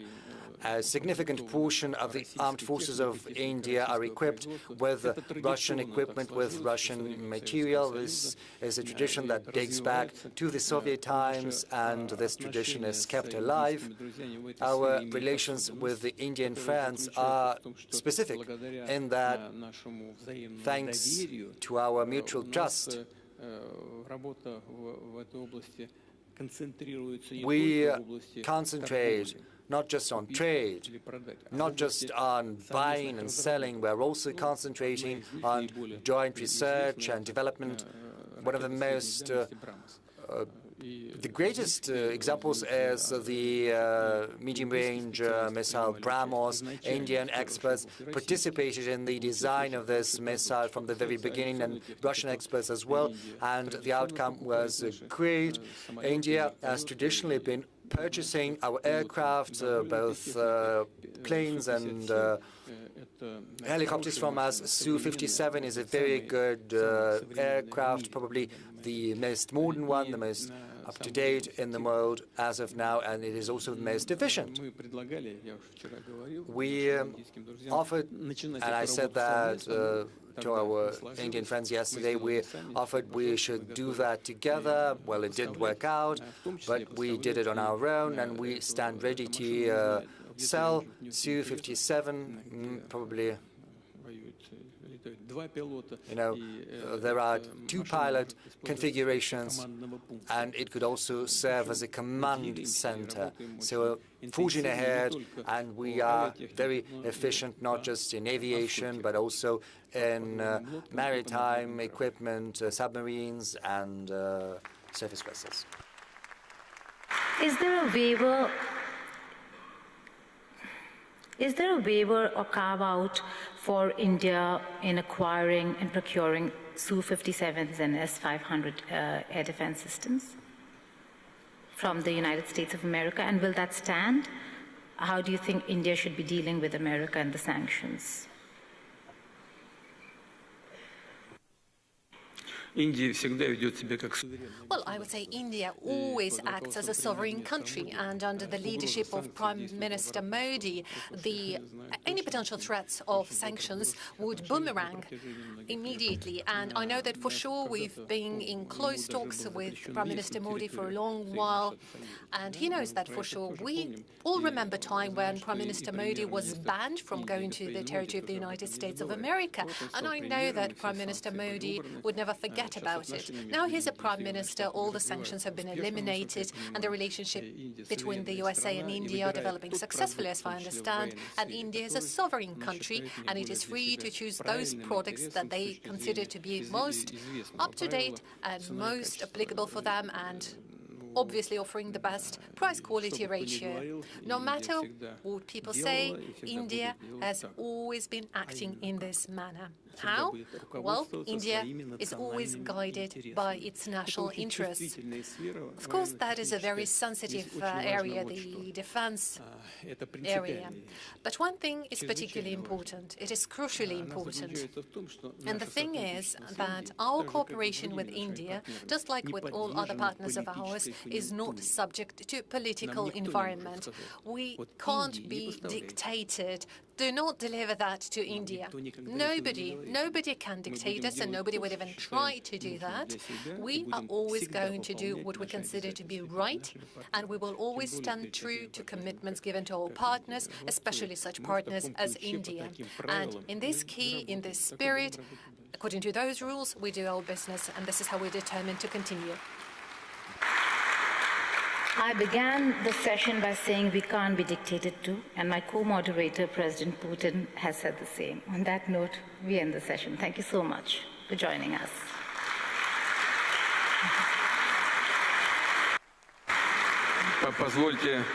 If I may, on behalf of all the people present in this hall, here in the panel, we would like to thank our charming moderator for this joint work and joint conversation. Thank you very much for your moderation support.